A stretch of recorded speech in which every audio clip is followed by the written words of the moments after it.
हुगली महानगर के नवनगर में उपस्थित सभी सम्माननीय नागरिक बंधुओं, मैं आप सभी को गणपति उत्सव की बहुत बधाई देता हूँ, शुभकामनाएं व्यक्त करता हूँ।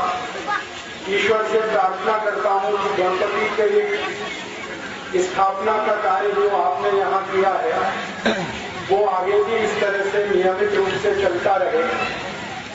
आप सब इस गणपति मंडल के भावना के साथ जुड़े रहें और भारत में एक महान राष्ट्रवादी चिंतक, विचारक और हमारे देश के नेता श्री लोकमान्य बाल गंगाधर तिलक ने जिस उद्देश्य से गणपति की स्थापना हमारे देश में कराई, वो उद्देश्य इस देश में पूरा हो, ऐसी मैं ईश्वर से प्रार्थना करता हूँ।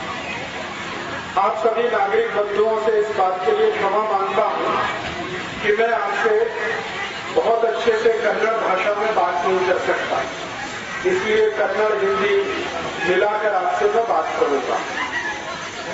मुझे इस गणपति मंडल के आयोजन में जो विषय दिया है आपसे संवाद करने का, वो विषय है कि लोकमान्य श्री बाल गंगाधर तिलक ने गणपति आंदोलन या गणेशोत्सव का अभियान हमारे देश में क्यों चलाया, कैसे चलाया, उसका हमारे देश को क्या उपलब्धि हुई और आज हमारे देश में ये किस स्वरूप में स्थापित है।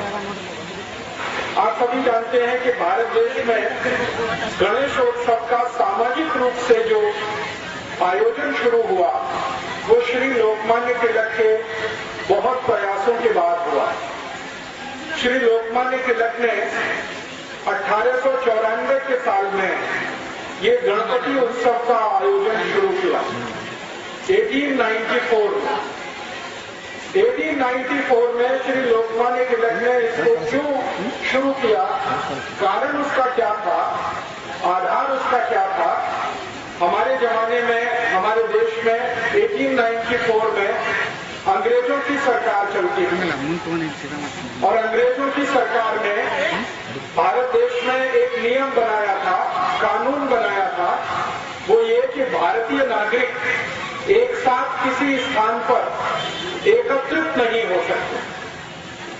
उसके लिए उन्होंने एक कानून बना दिया है और वो कानून में भारत के नागरिक 5 की संख्या में, अधिक नागरिक एक साथ कहीं भी नहीं जा सकते, एक साथ कहीं आ नहीं सकते। अगर कहीं पर ब्रिटिश पुलिस, अंग्रेजों की सरकार की जो सेना होती थी, वो भारतीय नागरिकों को समूह में देखे तो निश्चित रूप से उनको पुलिस अरेस्ट करती थी, जेल में डालती थी और उसके बाद उनके ऊपर भयंकर अत्याचार होता था। और वो अत्याचार आप कल्पना नहीं कर सकते, कोड़े मारने से लेकर हाथ के नाखून खींच लेने तक का अत्याचार अंग्रेजों की पुलिस किया करती थी। अंग्रेजों की सरकार थी, उन्हीं का कानून था, उन्हीं का नियम था। अदालत में जो जजेस होते थे वो भी अंग्रेज होते थे। अगर कोई भारतीय नागरिक अंग्रेजी पुलिस के अत्याचार के विरुद्ध कोई शिकायत करे तो अदालत में वो शिकायत सुनी नहीं जाती थी, क्योंकि जज अंग्रेज होता था। ऐसा माहौल पूरे देश में बना हुआ था।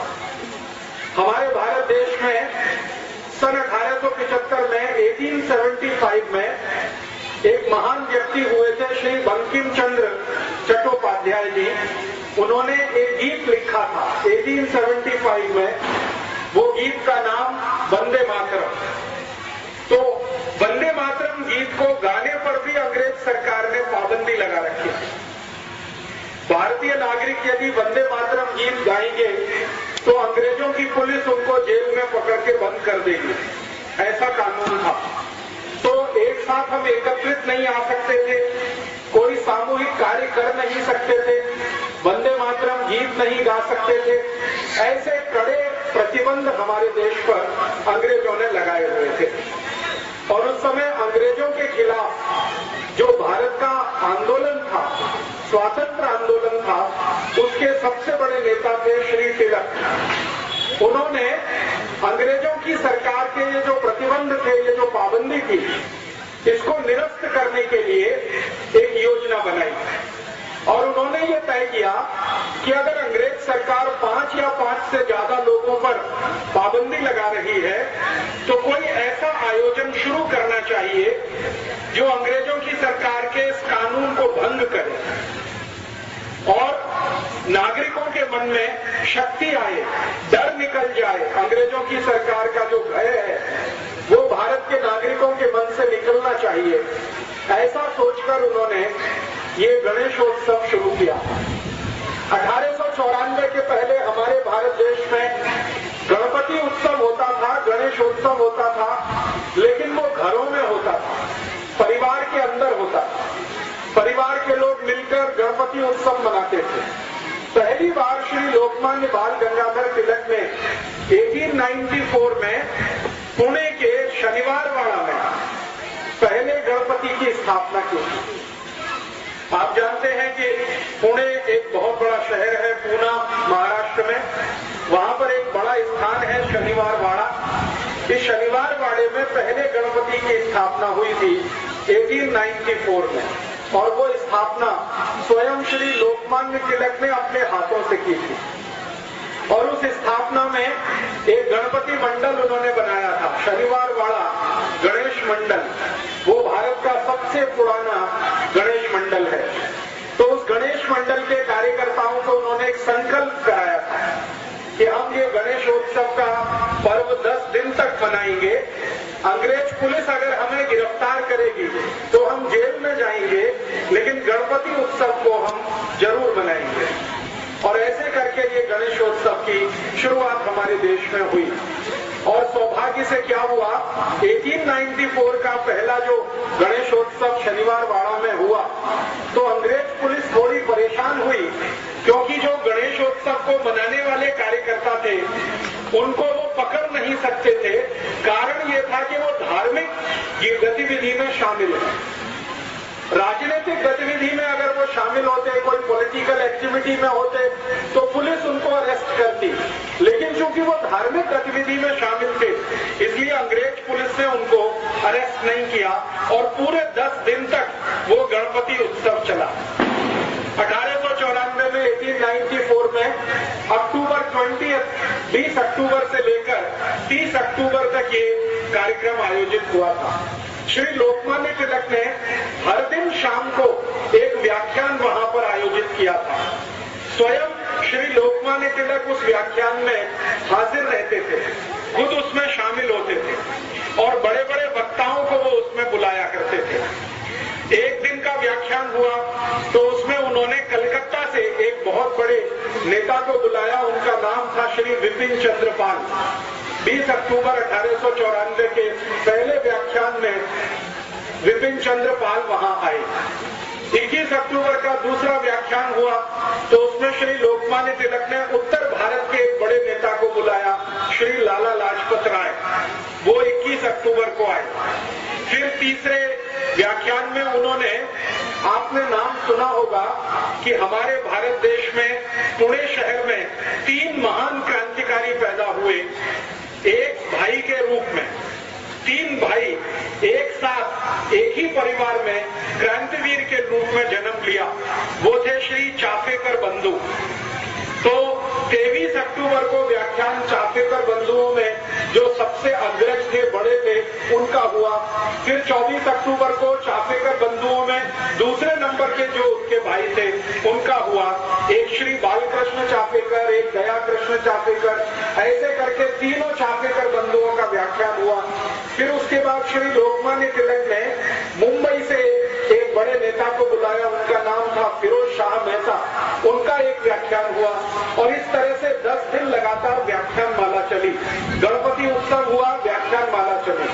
जितने भी वक्ता वहां पर व्याख्यान देने के लिए आए पहले गणपति उत्सव में, सबका जोर ये था कि भगवान गणेश हमारे देश को आजादी दिलाए, भगवान गणेश हमारे भारत को स्वराज्य दिलवाए, हमारे भारत देश में अंग्रेजों की सरकार समाप्त हो।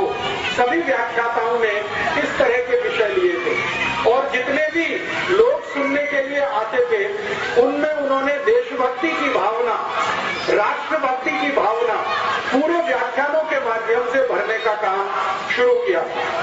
परिणाम क्या हुआ?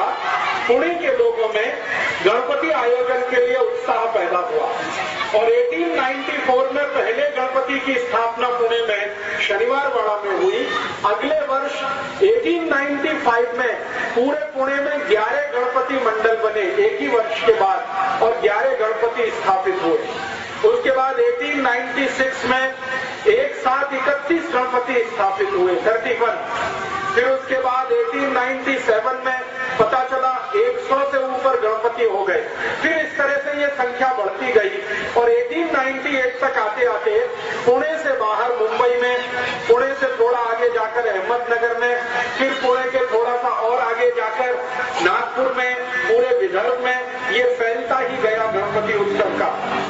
और पुणे के आजू बाजू के महाराष्ट्र के सारे बड़े शहरों में ये गणपति की स्थापना जैसे जैसे बढ़ती गई वैसे वैसे भारत देश के लोगों में चेतना भी बढ़ती गई। थोड़े दिन के बाद पता चला कि संपूर्ण महाराष्ट्र राज्य में गणपति आ गए और गणेशोत्सव बहुत जोर शोर से मनाना शुरू हुआ। 1894 के बाद 1904 में माने सन 1904 में पहली बार लोकमान्य तिलक ने भारतवासियों को ये अपील किया कि हम गणेशोत्सव का जो आयोजन करते हैं इसका मुख्य जो उद्देश्य है वो भारत का स्वराज्य प्राप्ति करना है, आजादी प्राप्त करना है। बिना आजादी के गणेशोत्सव का कोई अर्थ नहीं है। हमारा देश अंग्रेजों का गुलाम रहे और हमारे देव देश के अंदर हैं तो एक तरह से वो भी गुलामी में है। पहली बार लोगों ने श्री लोकमान्य तिलक के इस उद्देश्य को और इस स्वप्न को बहुत गंभीरता से समझा। उसके बाद एक दुर्घटना हो गई हमारे देश और वो दुर्घटना ये थी 1904 में, सन 1904 में एक अंग्रेज अधिकारी था जो गवर्नर वॉयसराय की हैसियत में आया था, उसका प्रमोशन हुआ था। उसका नाम था कर्जन। ये बंगाल का वॉयसराय बना था। बंगाल का वॉयसराय बनने के बाद इस कर्जन ने एक बहुत खतरनाक काम किया था। उसने क्या किया था? बंगाल राज्य को 2 भागों में बांट दिया था, 2 हिस्से कर दिए बंगाल के और उसके लिए एक कायदा बनाया, कानून बनाया और उसका नाम दिया उसने division of Bengal act. Bengal को बांटने का कानून कर्जन नाम के इस अंग्रेज अधिकारी ने किया। बंगाल उस समय भारत देश का सबसे बड़ा राज्य था। आज हमारे भारत देश में कर्नाटक, तमिलनाडु, केरल जैसे 35 राज्य हैं, भूमध्ययुक्त राज्य हैं। आज से लगभग 150 वर्ष पहले, 160 वर्ष पहले भारत देश में सिर्फ 4 राज्य थे, 4 स्टेट्स थे। एक बंगाल था, दूसरा मद्रास राज्य था, उसको अंग्रेजी में प्रेसिडेंसी कहा जाता था।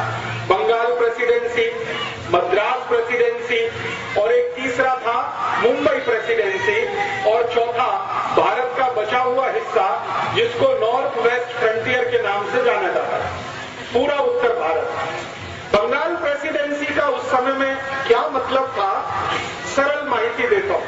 बंगाल का उस समय 1904 में, सन 1904 में एक ही अर्थ था, पूरा बिहार राज्य, पूरा आसाम, पूरा का पूरा बंगाल जिसमें बांग्लादेश भी शामिल था। उस समय तक बांग्लादेश अलग नहीं हुआ था, तो पूरा बंगाल, बांग्लादेश को मिलाकर पूरा आसाम, उड़ीसा का 3/4 भाग और उसके बाद आसाम के ऊपर के भारत के जो छोटे राज्य हैं, अरुणाचल प्रदेश है, सिक्किम है, नागालैंड है, मिजोरम है, मणिपुर है, ये जो छोटे 7 राज्य, ये पूरा मिलाकर बंगाल राज्य था। अंग्रेजों ने उस समय इसको 2 हिस्सों में बांटा, east Bengal and west Bengal, पूर्वी बंगाल, पश्चिमी बंगाल। उस समय बंगाल का जो टोटल पॉपुलेशन था, कुल लोक संख्या, कुल जनसंख्या वो करीब 7 कोटि था। 7 कोटि नागरिक बंगाल में रहते थे, 7 करोड़।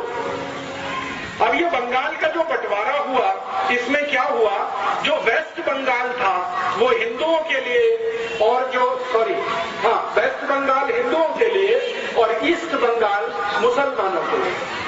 ईस्ट बंगाल में कुल पॉपुलेशन 3 करोड़ 80 लाख के आसपास था। 3 कोटि 80 लाख नागरिक ईस्ट बंगाल में और बाकी जो 4 करोड़ 20 लाख नागरिक थे वो वेस्ट बंगाल। तो हिंदू और मुसलमान संप्रदाय के आधार पर पहली बार अंग्रेजों ने भारत में बंटवारा किया, और ये बंटवारा जब हुआ तो सारे भारत देश में इसका विरोध हुआ। और विरोध क्यों हुआ? संप्रदाय के आधार पर आप देश का अगर बंटवारा करते हैं, किसी राज्य का बंटवारा करते हैं, तो भयंकर मारामारी होने वाली है। तो श्री लोकमान्य तिलक ने सबसे पहले इसका विरोध किया, और 1905 में श्री लोकमान्य तिलक ने एक आदेश जारी किया भारत के नागरिकों के लिए कि अगर अंग्रेजों की सरकार भारत के एक बंगाल राज्य का संप्रदाय के आधार पर बंटवारा करती है तो इस अंग्रेज सरकार को हम भारत में अब रहने नहीं देंगे, चलने नहीं देंगे। और उन्होंने ये घोषणा कर दी। श्री लोकमान्य तिलक के एक दोस्त थे, मित्र थे, विपिन चंद्र पाल, जो उस समय बंगाल के सबसे बड़े नेता थे। ऐसे ही श्री लोकमान्य तिलक के एक मित्र थे श्री अरविंदो घोष, जिनको आपने जाना होगा, जो बाद में सन्यासी हो गए और पांडिचेरी में उन्होंने आश्रम बना लिया और वहीं पर आखिरी जीवन उनका बीता। तो श्री अरविंदो घोष और विपिन चंद्र पाल, सुरेंद्र नाथ बनर्जी, उमेश चंद्र बनर्जी, व्योमेश चंद्र बनर्जी, ताराशंकर बंदोपाध्याय, ऐसे एक दो नहीं सैकड़ों बंगाल के नेता श्री तिलक के पास मिलने के लिए पुणे में आए। और तिलक के सामने उन्होंने कहा कि अब हमें क्या करना चाहिए। श्री लोकमान्य तिलक ने कहा कि पूरे बंगाल में आपको श्री गणपति के नाम पर उत्सव शुरू करना चाहिए। तो जो नेता आए थे उन्होंने कहा कि हमारे राज्य में, बंगाल में, गणपति उत्सव तो कोई मनाता नहीं है और गणेश जी को बंगाल में कोई ज्यादा प्रभाव भी नहीं है। तो लोकमान्य तिलक ने पूछा, फिर आप बताइए आपके यहाँ किसका प्रभाव है? तो उन्होंने कहा जो नवदुर्गा होती है, दुर्गा पूजा होती है, उसका बंगाल में बहुत असर है। तो श्री तिलक ने कहा कि ठीक है, मैं यहाँ महाराष्ट्र में गणेशोत्सव करता हूँ, आप बंगाल में दुर्गा उत्सव शुरू करिए और इसके साथ संगठन बनाइए और अंग्रेजों की सरकार के खिलाफ फिर हमें लड़ना है।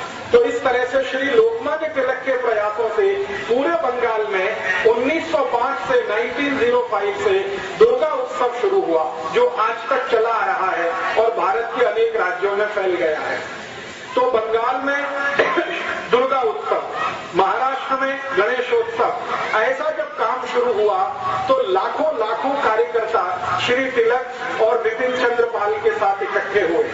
फिर इन कार्यकर्ताओं को लोकमान्य तिलक ने एक संदेश दिया कि गांव-गांव जाना, गली-गली जाना और अंग्रेजों की सरकार ने बंगाल का जो बंटवारा किया है हिंदू मुसलमान के आधार पर, इसका विरोध करना है।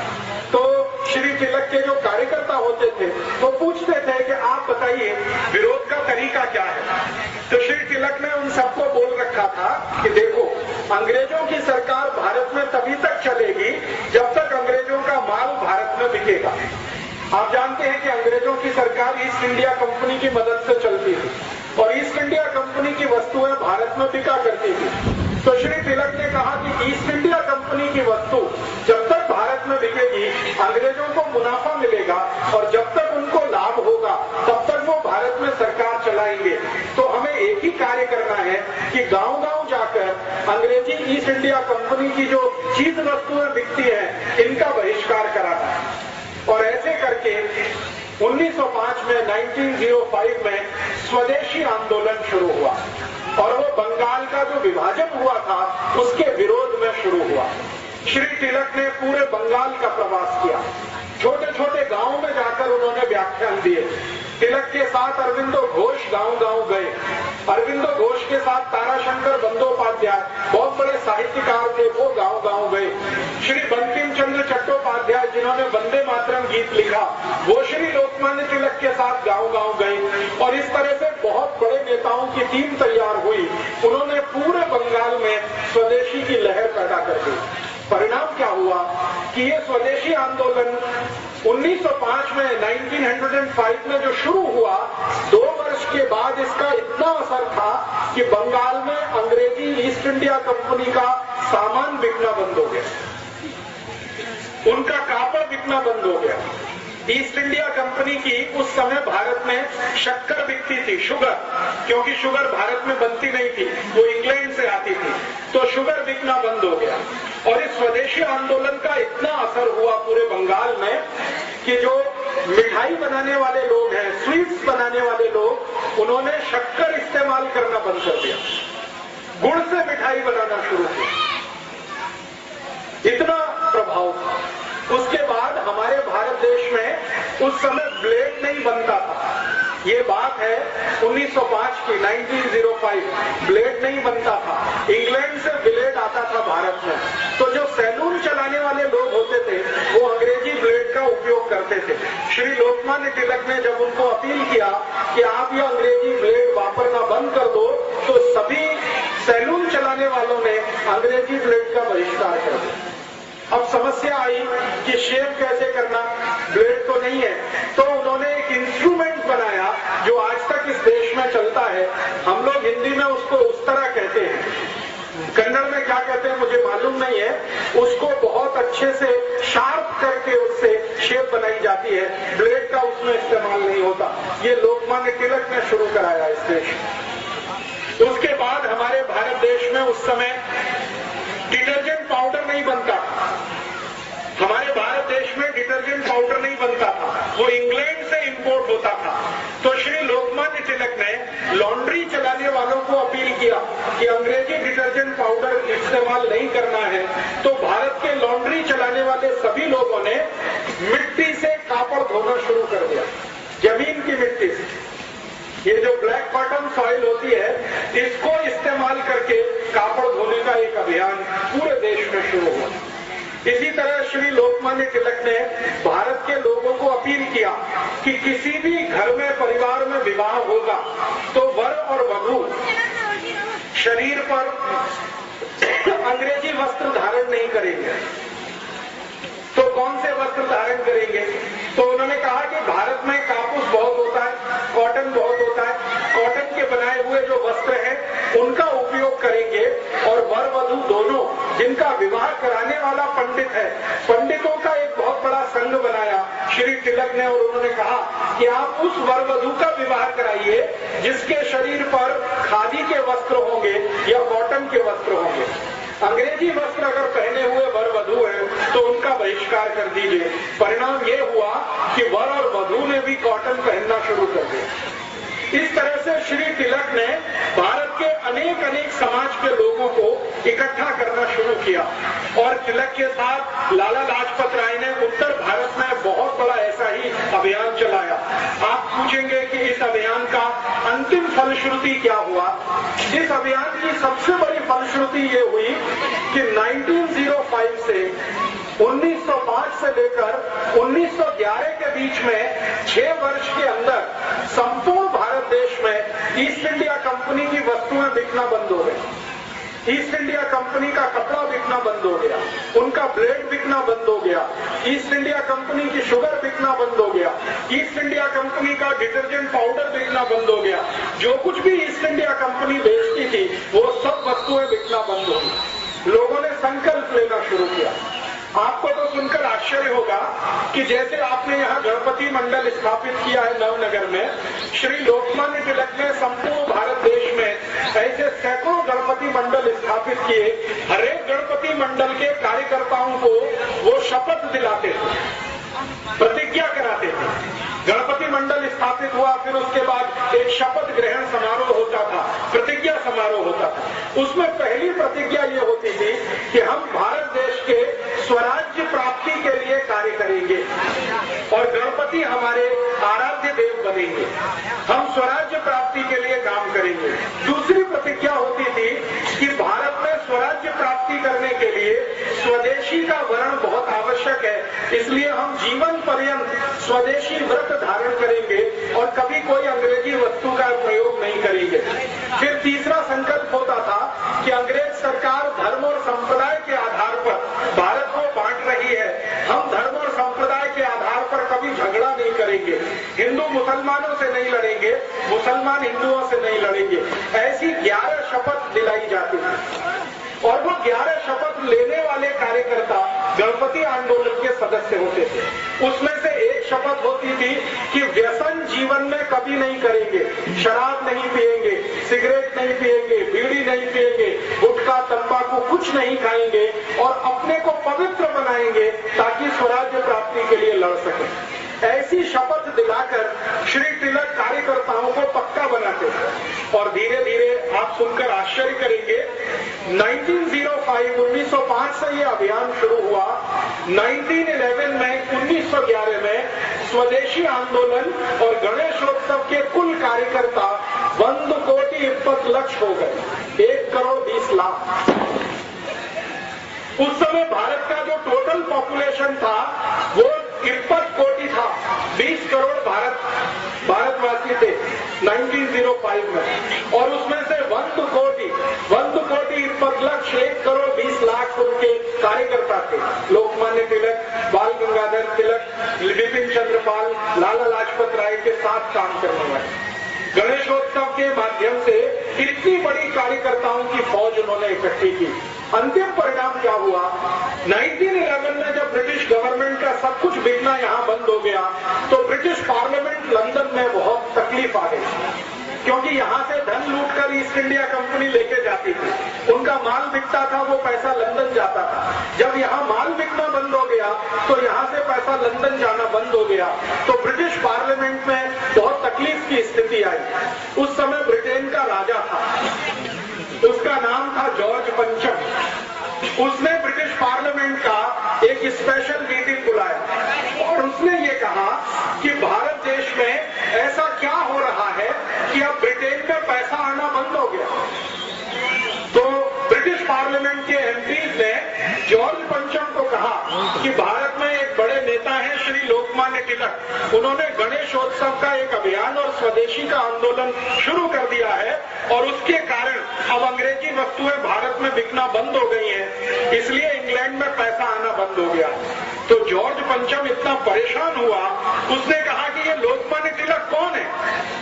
तो उसके जो ऑफिसर्स थे उन्होंने समझाया ऐसे ऐसे एक व्यक्ति है, पुणे के पास उनका जन्म स्थान है, कार्य क्षेत्र उनका पूरा भारत देश है और उनके पास 1,20,20,00,000 कार्यकर्ताओं की बहुत बड़ी आर्मी। तो जॉर्ज पंचम ने पूछा कि ब्रिटेन की आर्मी भारत में कितनी है? तो जॉर्ज पंचम को उत्तर मिला कि जो ब्रिटिश आर्मी भारत में है वो मैक्सिमम 3,50,000 है, 3.5 लाख की आर्मी है। और उन्होंने कहा कि लोकमान्य तिलक की आर्मी कितनी बड़ी है? तो उन्होंने कहा कि 1,20,00,000 1,20,00,000 की आर्मी है। तो फिर जॉर्ज पंचम ने कहा कि उसका commander in chief Lokmanya Tilak 1,20,00,000 की आर्मी है, कितनी बड़ी आर्मी है, मैं उसको देखना चाहता हूं। तो ब्रिटिश पार्लियामेंट ने कहा कि वो आर्मी अगर देखनी है तो आपको भारत जाना पड़ेगा। तो उसने कहा ठीक है, मेरी भारत यात्रा का कार्यक्रम बनाओ। तो दिसंबर में 10 तारीख को जॉर्ज पंचम भारत आया। दिसंबर 10, 1911 1911 10 दिसंबर को जॉर्ज पंचम भारत आ गया, ये देखने के लिए कि स्वदेशी आंदोलन की, गणपति आंदोलन की आर्मी कितनी बड़ी है। उस जमाने में आप जानते हैं कि हवाई जहाज नहीं चलते थे, पानी के जहाज से यात्रा होती थी, शिप का आना जाना होता था। तो लंदन जाने के लिए भारत देश में 2 ही स्थान थे और लंदन से आने के लिए भी 2 ही स्थान थे। एक था वो कलकत्ता और दूसरा था सूरत। सूरत में बहुत बड़ा पानी के जहाज का पत्तन था और कलकत्ता में बहुत बड़ा था। तो कलकत्ता एक, सूरत दूसरा। तो जॉर्ज पंचम को पूछा गया आप कहां उतरेंगे? तो उन्होंने कहा कलकत्ता उतरूंगा। क्यों? क्योंकि लोकमान्य तिलक के सहयोगी और उनके कार्यकर्ता सबसे ज्यादा बंगाल में काम कर रहे हैं, तो मुझे देखना है वो। तो कलकत्ता उतरा लोकमान्य तिलक, जॉर्ज पंचम कलकत्ता आया। 11 दिसंबर को कलकत्ता में बहुत सारे लोगों ने उसको रिसीव किया। जिन लोगों ने जॉर्ज पंचम को भारत में पहली यात्रा पर रिसीव किया, माने उसको आदर पूर्वक इस देश में स्वागत किया, उनमें से सबसे आगे थे श्री रविंद्रनाथ टैगोर, राजा राममोहन रॉय और एक थे उमेश चंद्र बनर्जी और एक पुराने कांग्रेस के नेता जो माने जाते हैं कांग्रेस की स्थापना हो चुकी थी 1885 में, तो एक थे एक्टोवियो ह्यूम, A.O. ह्यूम, जो कांग्रेस के संस्थापक अध्यक्ष माने जाते हैं। इन सब लोगों ने राजा को आवकार किया, उसका स्वागत किया। राजा माने जॉर्ज पंचम। और श्री लोकमान्य तिलक, विपिन चंद्र पाल और व्योमेश चंद्र बनर्जी, सुरेंद्रनाथ बनर्जी, ये जो सारे नेता थे जिनको हमारे इतिहास में गरम दल का नेता माना जाता है, इन्होंने जॉर्ज पंचम का बहिष्कार किया। उन्होंने कहा हम जॉर्ज पंचम का बहिष्कार करते हैं, हम उसके स्वागत समारोह में नहीं जाएंगे। लेकिन कांग्रेस के अंदर नरम दल के कुछ नेता हुआ करते थे, उनमें से मैंने कुछ नाम आपको बताए। उन्होंने कहा कि हम जॉर्ज पंचम का जरूर स्वागत करेंगे। तो स्वागत समारोह हुआ कलकत्ता में, और स्वागत समारोह में पहली बार जॉर्ज पंचम को स्वागत करते हुए एक गीत गाया गया जिसका नाम है जनगण मन अधिनायक जय हे भारत भाग्य विधाता। भारत भाग्य विधाता, इन शब्दों पे ध्यान दीजिए। भारत भाग्य विधाता माने भारत के भाग्य को निर्धारित करने वाला कौन? जॉर्ज पंचम। जॉर्ज पंचम को मंच पर बिठाया गया और ये गीत गाना शुरू किया, और जिसने ये गीत गाया दुर्भाग्य से उनका नाम वही श्री रविंद्रनाथ टैगोर। उन्होंने ही ये गीत लिखा और उन्होंने ही ये गीत गाया। अब ये जो गीत है इसमें ज्यादा शब्द बांग्ला के हैं और कुछ संस्कृत के शब्द हैं। इस पर जरा ध्यान दें। जनगण मन, जन गण मन, गण संस्कृत का शब्द है, जन संस्कृत का शब्द है, मन संस्कृत और बांग्ला दोनों में है। तो इसका अर्थ है भारत की जनता की तरफ से, गण माने छोटे छोटे राजा और उनके प्रतिनिधि, हम सब भारत की जनता की तरफ से, छोटे छोटे राजाओं की तरफ से जनगण मन अधिनायक जय, अधिनायक माने सुपर हीरो, माने जॉर्ज पंचम, आपकी जय करने के लिए यहाँ आए हैं। जनगण मन अधिनायक जय, भारत भाग्य विधाता। भारत के आप भाग्य विधाता है, आपको भारत का भाग्य तय करना है क्योंकि आपके हाथ में सब कुछ है। फिर पंजाब, सिंध, गुजरात, मराठा, द्राविड़, उत्कल, बंग, ये भारत के अलग अलग हिस्से हैं जिनका नाम उन्होंने लिया। पंजाब, सिंध, गुजरात, मराठा, द्राविड़, उत्कल, बंग, विंध्य, हिमाचल, यमुना, गंगा, उच्छल जलधि तरंग, तब शुभ नामे जागे। भारत के ये सभी हिस्सों की, रीजन की तरफ से हम भगवान से प्रार्थना कर रहे हैं, तब शुभ नामे जागे, आपका नाम पूरे विश्व में हो, तब शुभ आशीष मांगे। हम भगवान से आपके लिए दुआएं कर रहे हैं, आशीष मांग रहे हैं। गाए तब जय गाथा, हम आपकी जय जयकार करते ही रहेंगे। जनगण मंगलदायक जय, भारत भाग्य विधाता। ये गीत गाया गया, और ये गीत गाया गया 24 दिसंबर 1911 को कलकत्ता में जॉर्ज पंचम का स्वागत समारोह करते हुए। अब समस्या क्या खड़ी हो गई कि जॉर्ज पंचम को ना संस्कृत समझती थी ना बांग्ला, ना उसको हिंदी आती थी। वो सुन तो लिया, उसने अपने पड़ोस में बैठे अंग्रेजों से पूछा ये क्या गाना गाया, तो अंग्रेजों ने उसका इंग्लिश ट्रांसलेशन करके उसको समझाया। जैसे ही उसको पता चला कि ये गाना जॉर्ज पंचम के सम्मान में गाया गया है और उसको भारत का भाग्य विधाता बताया गया है, वो इतना प्रसन्न हुआ, इतना खुश हुआ कि उसने लोकमान्य रविंद्रनाथ टैगोर को बुलाया और उनके पीठ पर ऐसे थपथपाया, बहुत अच्छा आपने गीत लिखा है। और अंग्रेजी में उसने कहा कि मेरी इतनी प्रशंसा तो मेरे देश में कोई नहीं करता है। इससे भी ज्यादा उसने एक मजाक की बात कही जो हमारे लिए बहुत शर्मनाक है। उसने कहा कि मेरी बीवी ने मेरी आज तक इतनी प्रशंसा नहीं की है, आपने तो उससे भी ज्यादा किया। रविंद्रनाथ टैगोर गदगद हो गए। रविंद्रनाथ टैगोर गदगद हो गए तो ये जो पंचम था, जॉर्ज पंचम, इसने अपनी डायरी में उनका नाम, पता, सब कुछ नोट किया। फोन उस समय होता नहीं था, नाम पता नोट किया, और ये कलकत्ता से चलकर फिर दिल्ली गया। जॉर्ज पंचम, यही जॉर्ज पंचम। दिल्ली में इसने एक बहुत बड़ा दरबार बुलाया और उसमें छोटे छोटे राजा महाराजा सब लोग आए। लेकिन दिल्ली में जो क्रांतिकारी थे, गरम दल वाले, लाला लाजपत राय वाले, वो नहीं गए, उन्होंने वहां भी बहिष्कार किया। तो दिल्ली में उस समय जो गवर्नर की हैसियत से एक अधिकारी होता था, उसको जॉर्ज पंचम ने पूछा कि भारत में मुझे वो आर्मी देखनी है लोकमान्य तिलक की। मैंने सुना है 1 करोड़ 20 लाख 1 करोड़ 20 लाख उसमें सोल्जर है, मुझे देखना है वो आर्मी कैसे काम करती है। तो दिल्ली का जो गवर्नर था उसने जॉर्ज पंचम को समझाया कि ये आर्मी है, बिना बंदूक वाली है, इनके पास कोई आर्म्स नहीं है, आर्मी विदाउट आर्म्स। उसने जो टाइटल बताया आर्मी विदाउट आर्म्स है ये, इनके पास कोई बंदूक नहीं है, इनके पास कोई तलवार नहीं है, इनके पास कोई तोप नहीं है, कोई मोर्टार नहीं है, कुछ नहीं है, लेकिन इनके पास जो दिल है, जो इनका हृदय है, वो इतना मजबूत है कि ये हमेशा भारत की आजादी और स्वराज्य की बात करते हैं। तो उसने पूछा कि इस आर्मी के कुछ नेताओं से मुझे मिलना है। तो गवर्नर ऑफ दिल्ली ने कहा कि इनका नेता तो लोकमान्य तिलक है और उन्होंने आपका बहिष्कार किया हुआ है, इसलिए वो तो आपको मिलने आने वाले नहीं है, आपको उनसे मिलने जाना हो तो मैं कोई व्यवस्था करूंगी। तो जॉर्ज पंचम कहने लगा कि भारत में ऐसा भी कोई आदमी है जिसको राजा बुलाए और वो राजा के पास ना जाए। उन्होंने कहा यहां तो एक नहीं, ऐसे करोड़ों हैं। आपको वो मानते ही नहीं कि आप राजा। वो कहते हैं आप इंग्लैंड के राजा होंगे, भारत का राजा तो एक ही है, वो हमारा गणपति बप्पा। लोकमान्य तिलक ने सब कार्यकर्ताओं को समझा रखा था कि राजा अपना एक ही है, वो है गणपति बप्पा। किसी के सामने झुकना, किसी को वंदन करना, किसी से आशीष मांगना और इसी से दुआ मांगना, बाकी हमारा कोई राजा नहीं, हमारा राजा गणपति है।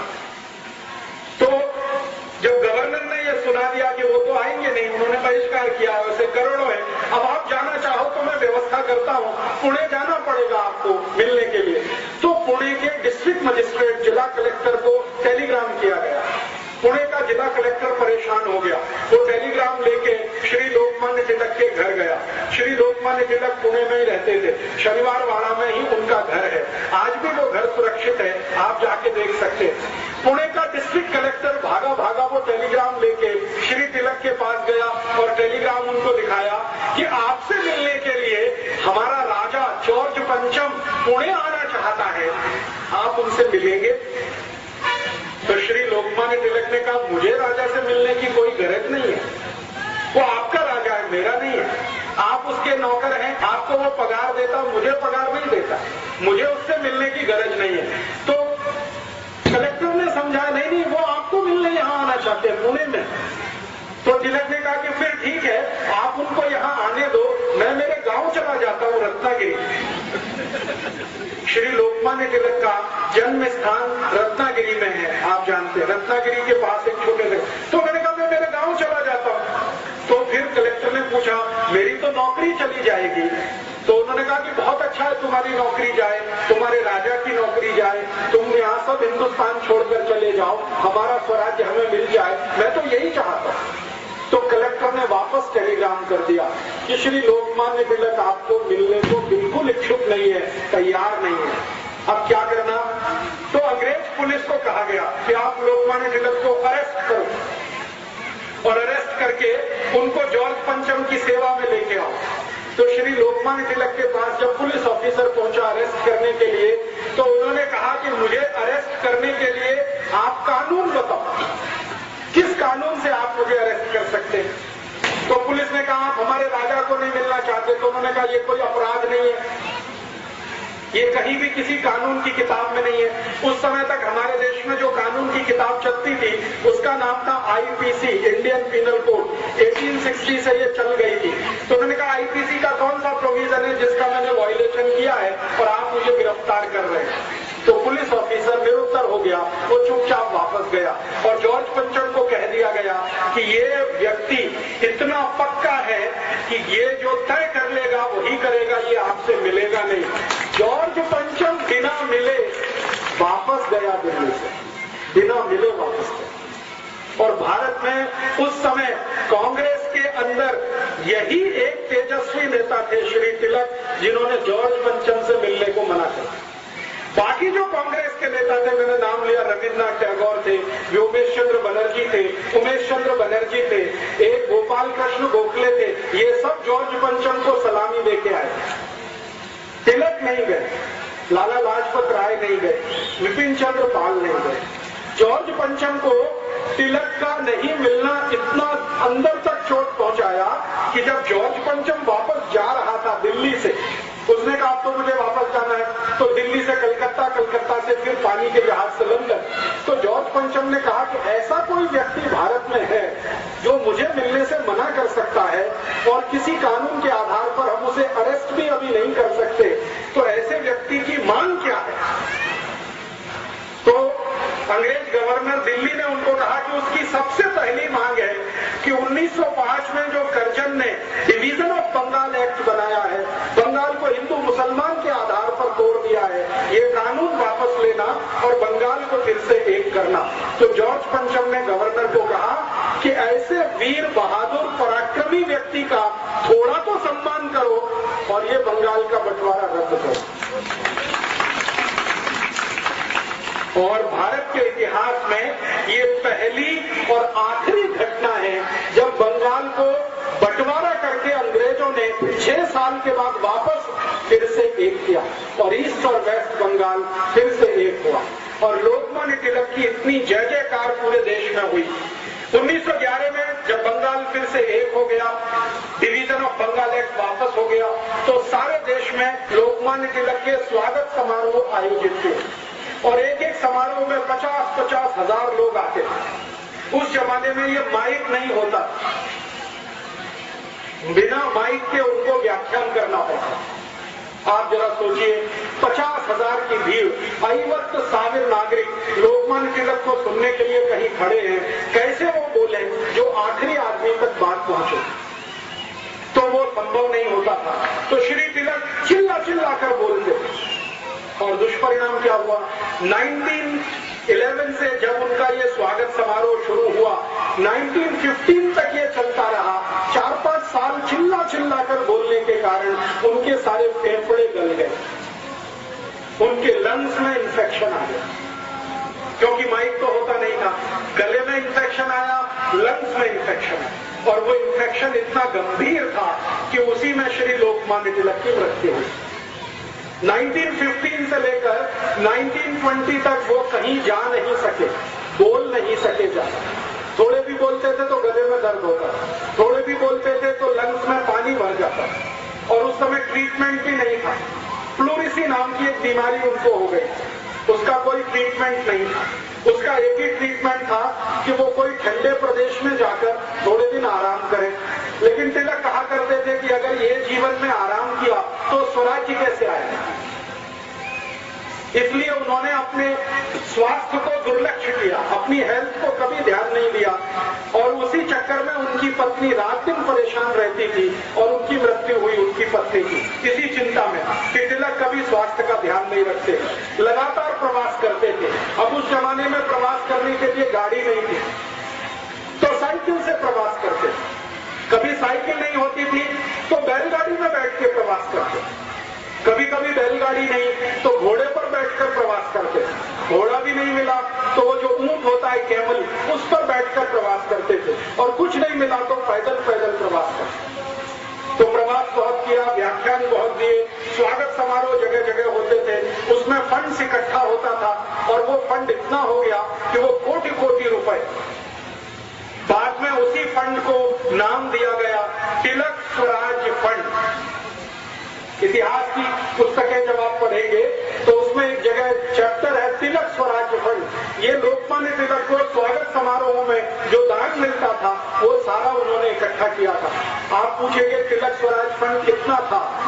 आज से लगभग 80-90 वर्ष पहले, 80-90 ईयर्स बिफोर, तिलक स्वराज फंड 21 करोड़ रुपीस का था, 51 कोटि रुपए, इतना धन था।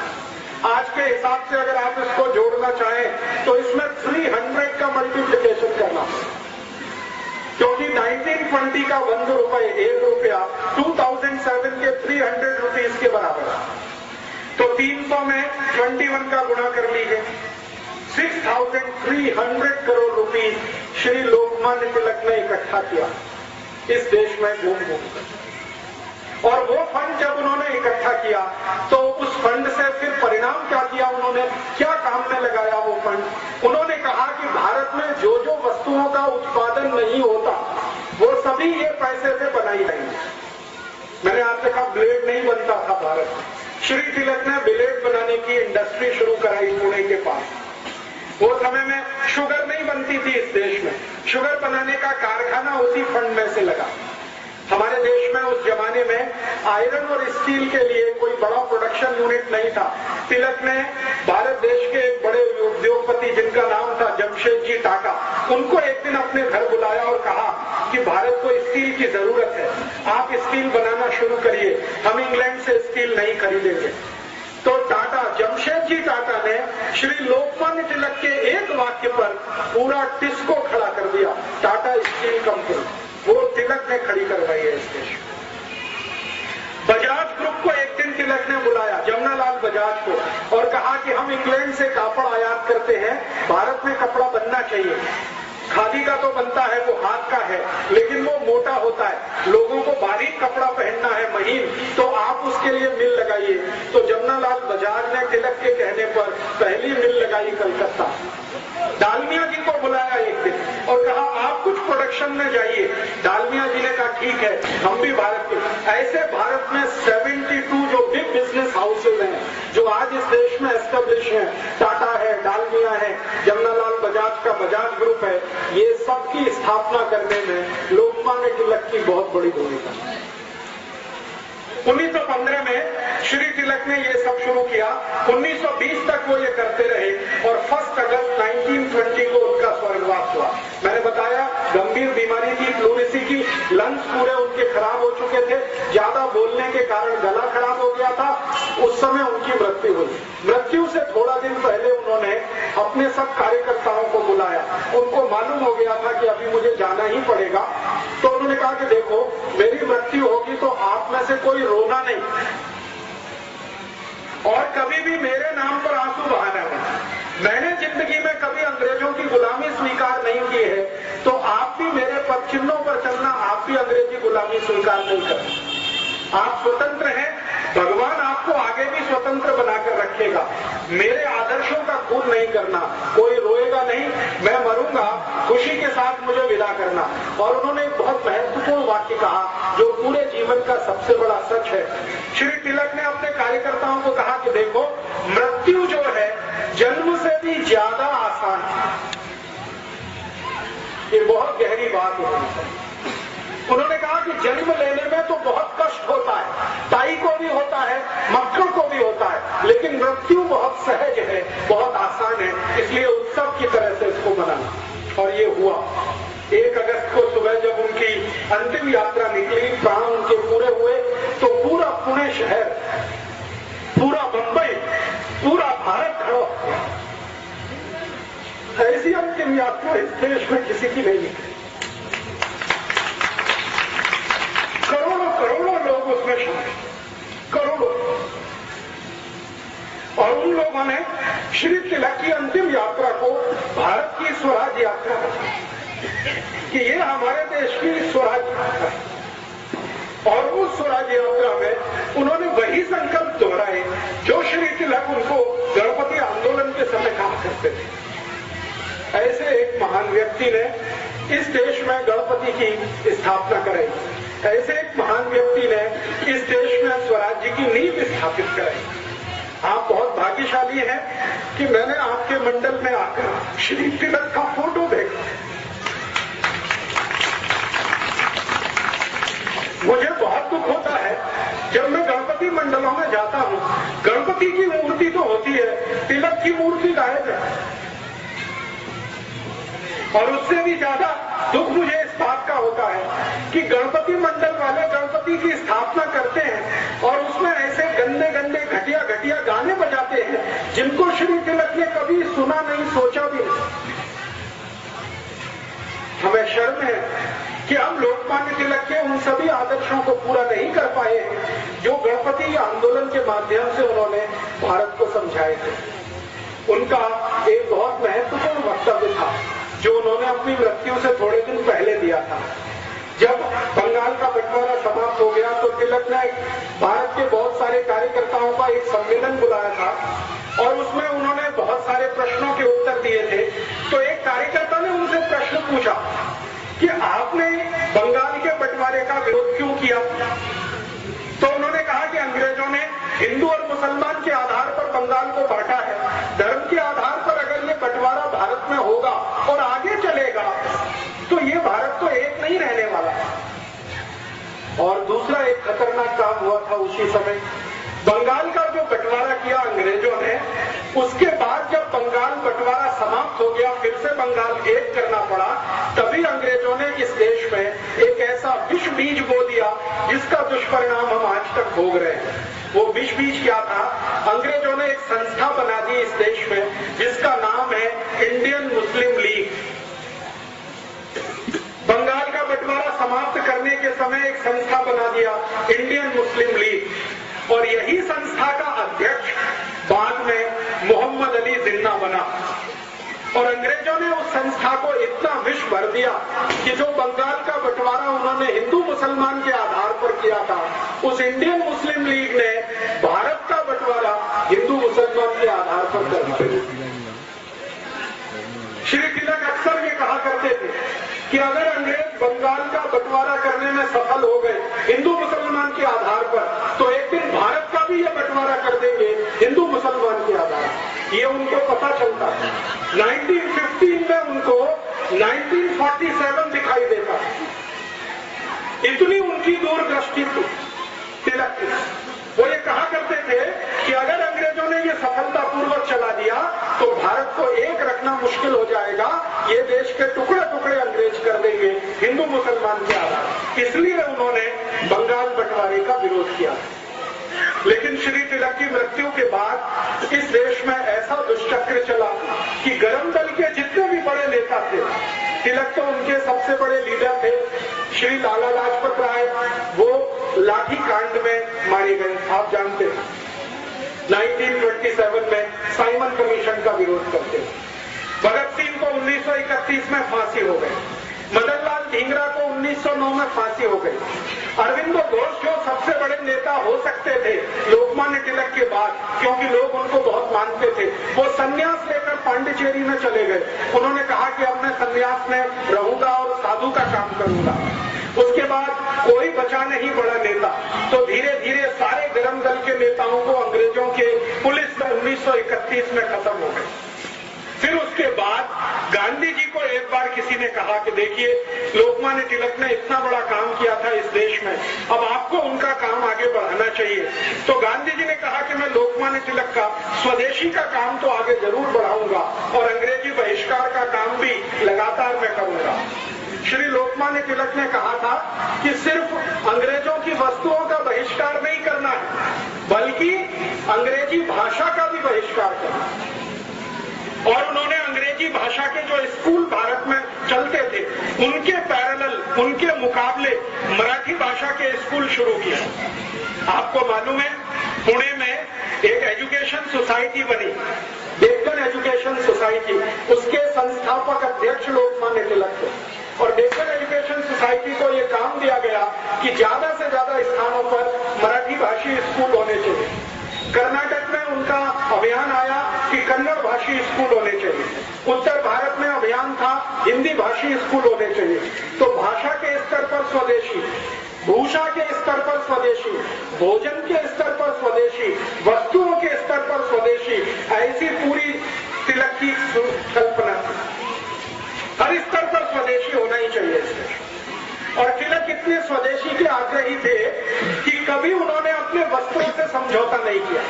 लंदन भी वो कई बार गए थे उपन्यास देने के लिए, लेकिन लंदन भी वो उसी पोशाक में जाते थे जिस पोशाक में आप उनको अंदर देखते। सिर पर वही पगड़ी, एक उनका झब्बा और धोती, लंदन भी उसी पोशाक में। आप जानते हैं कि लंदन में ठंडी बहुत होती है। दिसंबर, जनवरी, फरवरी -20 डिग्री सेंटीग्रेड टेम्परेचर होता है, फिर भी लोकमान्य तिलक धोती और अपना ये अंग वस्त्र में कुर्ता और ये सिर पर टोपी, इसके अलावा कुछ नहीं। बहुत अधिक हुआ हुआ तो कंबल लपेटते थे। तो लंदन में जो भारतवासी रहते थे उनमें से कई लोग उनको कहते थे कि आपको ठंडी नहीं लगती, तो उनका एक ही जवाब होता था कि मेरे शरीर में स्वराज्य की इतनी अग्नि जल रही है कि ठंडी कैसे लगेगी। और जब भी लोकमान्य तिलक को टोकने वाला कोई होता था लंदन में, तो उनमें से सबसे पहले व्यक्ति होते थे श्री विनायक दामोदर सावरकर। विनायक दामोदर सावरकर उस समय लंदन में ही थे और एक बहुत बड़ा इंडिया हाउस बनाया था। विनायक दामोदर सावरकर के एक सहयोगी थे श्री श्यामजी कृष्ण वर्मा। श्यामजी कृष्ण वर्मा, विनायक दामोदर सावरकर, इन लोगों ने लंदन में फंड्स इकट्ठा किया था और वो फंड से एक भवन बनाया था और उसका नाम था इंडिया हाउस। हिंदी में नाम था भारत भवन, लेकिन अंग्रेजों के यहाँ रजिस्ट्रेशन कराने के लिए नाम रखा था इंडिया हाउस। लोकमान्य तिलक जब भी लंदन गए तो वहां ठहरते थे इंडिया हाउस में। कारण क्या था कि भारत के जो भी क्रांतिकारी थे सभी के लिए वो घर के जैसा था। तो वहां पर बहुत सारे क्रांतिकारी रहते थे, अभ्यास करते थे और भारत में आकर क्या क्या काम करना है स्वराज्य के लिए उसकी योजनाएं बनाया करते थे। श्यामजी कृष्ण वर्मा लोकमान्य तिलक को कई बार कहते थे कि आपको लंदन में ठंड लग जाएगी, हमें आपकी बहुत जरूरत है। तो लोकमान्य तिलक वही उत्तर देते थे कि स्वराज्य की गर्मी इतनी है, ठंड कैसे लगेगी। तो ऐसे व्यक्ति हमारे देश की राजनीति में होते और जितने समय वो रहे इस देश में उन्होंने अद्भुत काम किए। 2 बड़े अखबार जीवन भर वो निकालते रहे अपनी मृत्यु तक। एक अखबार का नाम था केसरी, आप सभी जानते हैं, वो मराठी में निकलता था। केसरी अखबार में ऐसे अग्रलेख वो लिखा करते थे श्री तिलक कि लोग पढ़े तो उनके अंदर खून जले, ऐसी भाषा उनकी होती थी। और भारत के पहले अखबारों में उसकी गिनती होती थी केसरी, जो उस समय 53,000 बिकता था। 53,000 उसका कॉपी बिकती थी और एक कॉपी को 10 से 12 लोग पढ़ते, माने हर दिन भारत के 5.25 लाख से ज्यादा 5,30,000 के माध्यम से, गणपति उत्सव के माध्यम से सारे देश में एक अभिनव क्रांति जो उन्होंने शुरू की, उसी का परिणाम था कि गांधी जी जैसे व्यक्ति को यह मानना पड़ा कि मेरी गलती से मैंने गोपाल कृष्ण गोखले को अपना गुरु बनाया था, लेकिन अगर तिलक जीवित हो तो मैं कहना चाहता हूं कि अब मैं आपको अपना गुरु मानता हूं। ये 1930 में गांधी जी ने कहा। आप जानते हैं कि गांधी जी 1914-15 में भारत जब आए तो सबसे पहले वो गोपाल कृष्ण गोखले जी के घर गए थे मुंबई में। और गोपाल कृष्ण गोखले जी के बारे में सब लोग कहते थे कि ये अंग्रेजों का एजेंट है, यही शब्द उनके बारे में बोले जाते थे। वो हमेशा इस तरह के काम किया करते थे जिससे अंग्रेजों को सुविधा हो। भारत के क्रांतिकारियों को पकड़वाने में उन्होंने बहुत लोगों को नाम बताए थे, तो अंग्रेजों का एजेंट कहा जाता था। गांधी जी पहली बार उन्हीं के घर गए और गांधी जी ने कहा कि मैं तो आपको अपना राजनीतिक गुरु मानता हूं। 1930 में गांधी जी को अपनी गलती का एहसास हुआ और 1930 में जब उन्होंने नमक सत्याग्रह किया तो श्री लोकमान्य तिलक के ही कार्यकर्ता गांधी जी के साथ थे। नमक सत्याग्रह जो गणेशोत्सव में से निकले 100 कोटि 21 लक्ष कार्यकर्ता गांधी जी के साथ थे, क्योंकि लोकमान्य तिलक ने मृत्यु से पहले अपने सभी कार्यकर्ताओं को कहा था कि मुझे भारत में ज्यादा किसी से उम्मीद नहीं है कि कोई कुछ करेगा देश के लिए, लेकिन ये मोहनदास आदमी जो है ये जरूर कुछ कर सकता है देश के लिए, कभी जरूरत पड़े तो इसको मदद करना। बाकी किसी नेता के बारे में उनको भरोसा नहीं था। गांधी जी को 1930 में रियलाइजेशन हुआ, उन्होंने एक खत लिखा है। वो खत लोकमान्य तिलक जी का जो घर है वहां पर आजकल एक म्यूजियम है, एक स्मारक है, वहां रखा हुआ है। और वो खत में गांधी जी यही लिख रहे हैं कि मेरी गलती हुई जो मैंने गोपाल कृष्ण गोखले को अपना गुरु बनाया। श्री तिलक कहीं भी हो, आज से मैं उनको अपना गुरु मानता हूं। और ये रियलाइजेशन गांधी जी को कब हुआ? गांधी जी जब नमक सत्याग्रह के लिए अहमदाबाद से निकले पद यात्रा करते हुए, तो उनके कांग्रेस के जो सबसे भरोसेमंद कार्यकर्ता थे उन्होंने गांधी जी का साथ छोड़ दिया। गांधी जी को जिस पर सबसे ज्यादा भरोसा था पंडित जवाहरलाल नेहरू, उन्होंने गांधी जी का साथ छोड़ दिया। पंडित मोतीलाल नेहरू, उन्होंने गांधी जी का साथ छोड़ दिया। गोपाल कृष्ण गोखले तो तब जीवित नहीं थे, लेकिन उनके परिवार के लोगों ने गांधी जी से किनारा कर लिया और गांधी जी ने जब नमक सत्याग्रह के लिए अहमदाबाद आश्रम छोड़ा तो मात्र 72 कार्यकर्ता उनके साथ थे, ओनली 72। लेकिन वही गांधी जी जब नमक कानून तोड़ने के लिए सूरत के पास पहुंचे तो 1,20,20,00,000 कार्यकर्ता उनके पीछे थे। ये वही लोग थे जो लोकमान्य तिलक ने तैयार किए। और जब इनका समूह देखा गांधी जी ने, तब गांधी जी को रियलाइजेशन हुआ कि गोपाल कृष्ण गोखले में तो कोई दम नहीं है, जो दम है तो वो तिलक में है। तिलक जी की मृत्यु के 10 साल बाद भी वो संगठन इतना ताकतवर है कि उसमें 1,20,20,00,000 कार्यकर्ता हैं। तभी गांधी जी ने यह पत्र लिखा और अपनी गलती को सुधारा। और बाद में यही कार्यकर्ता जो गणेशोत्सव में से निकले, दुर्गा उत्सव में से निकले, स्वदेशी आंदोलन में से निकले, इन्हीं कार्यकर्ताओं की ताकत से गांधी जी ने 1942 में भारत छोड़ो का नारा दिया। उनको भरोसा इन्हीं पर था और ये कार्यकर्ताओं ने अंतिम दिन तक गांधी जी का साथ निभाया। भारत छोड़ो आंदोलन का जैसे ही कॉल हुआ, गांधी जी गिरफ्तार हो गए, सारे बड़े नेता गिरफ्तार हुए, तो ये 1,20,20,00,000 जो कार्यकर्ता थे पूरे देश में, इन्होंने ही पूरा भारत छोड़ो आंदोलन चलाया। और यही आंदोलन की ताकत थी कि 1945 तक आते आते ब्रिटिश गवर्नमेंट को स्वीकार करना पड़ा कि अब भारत से जाना ही पड़ेगा, अब यहां रह नहीं सकते। और ये कार्यकर्ता कैसे कैसे काम करते थे। ये जो स्वदेशी के अभियान के कार्यकर्ता थे, ये ब्रिटिश आर्मी में ज्वाइन हो गए, कार्यकर्ता आर्मी में चले गए, वो ब्रिटिश नेवी में ज्वाइन हो गए और ब्रिटिश नेवी और आर्मी में ज्वाइन होकर अंदर से रिवोल्ट करा दिया।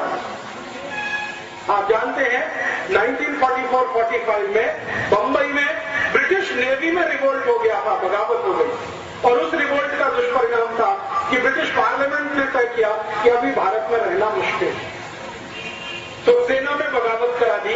ऐसे स्वदेशी के पक्के और कट्टर कार्यकर्ता श्री तिलक ने तैयार किए और वो यही सब लोगों की ताकत से 15 अगस्त 47 को भारत आजाद तो हुआ, लेकिन आप जानते हैं खंडित भारत आजाद हुआ।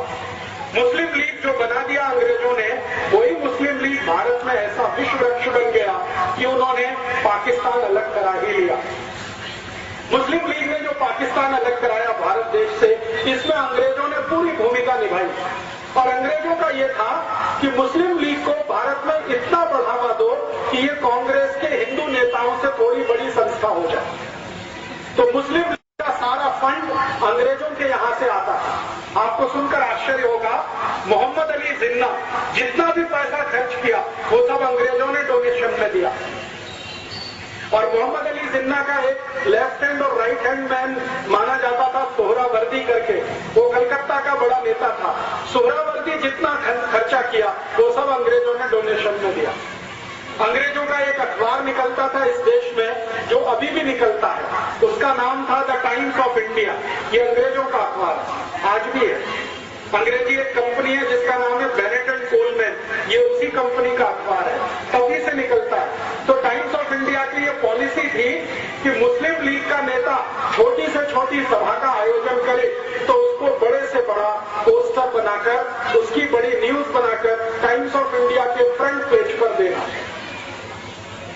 कई बार ऐसी हंसी आती है, मोहम्मद अली जिन्ना को जुकाम हो गया, खांसी हो गई, तो टाइम्स ऑफ इंडिया की फ्रंट पेज की न्यूज होती थी कि मोहम्मद अली जिन्ना कल से बीमार है, वो घर से बाहर नहीं निकला, उसको फ्रंट पेज पे कवरेज होता है। और आपको मैं एक आश्चर्य करने वाली बात बताता हूं कि मोहम्मद अली जिन्ना मुस्लिम लीग का नेता था, मुसलमानों का नेता वो कभी नहीं बन पाया। मुस्लिम लीग एक संगठन था, उसका नेता था, मुसलमानों ने उसे अपना नेता कभी नहीं माना। आप जानते हैं कारण क्या था? कारण सबसे बड़ा ये था कि मोहम्मद अली जिन्ना रोज हंडी मांस खाता। हंडी मांस समझते हैं, पोर्क, और मुसलमान उसको अपना नेता मान नहीं सकते जो हंडी मांस खा। दूसरी समस्या थी कि मोहम्मद अली जिन्ना रोज शराब पीता था। मुसलमानों में शराब वर्जित है, हंडी मांस वर्जित है, शराब वर्जित है। और तीसरा, मोहम्मद अली जिन्ना का जो मुख्य धंधा था वो ब्याज पर पैसे उठाने का धंधा था उसका। मुस्लिम धर्म में इसको भी स्वीकार्य नहीं है। इसलिए मुसलमान उसको अपने नेता कभी नहीं मानते। आपको सुनकर आश्चर्य होगा, एक बार ये जिन्ना लाहौर में मुसलमानों की एक सभा में चला गया तो मुसलमानों ने मंच पर चढ़कर इसका मुंह काला कर दिया और एक गधे पर बिठाकर उसका सर्कस निकाला पूरे लाहौर में। उसके बाद हिम्मत नहीं पड़ी लाहौर जाने की, अखबारों में खूब छपा और जिन्ना को पूछा गया कि आपके मुसलमान ही आपको नेता नहीं मानते तो आप हैं किसके नेता? तो धीरे से उसने कहा कि मैं तो अंग्रेजों का नेता हूं, अंग्रेजों का बनाया हुआ नेता। अब आप जरा सोच सकते हैं, जिसको मुसलमानों ने नेता नहीं माना उस व्यक्ति की ताकत इतनी कैसे हो गई कि उसने पाकिस्तान बना दिया इस देश। कभी तो मन में ये विचार आएगा आपके।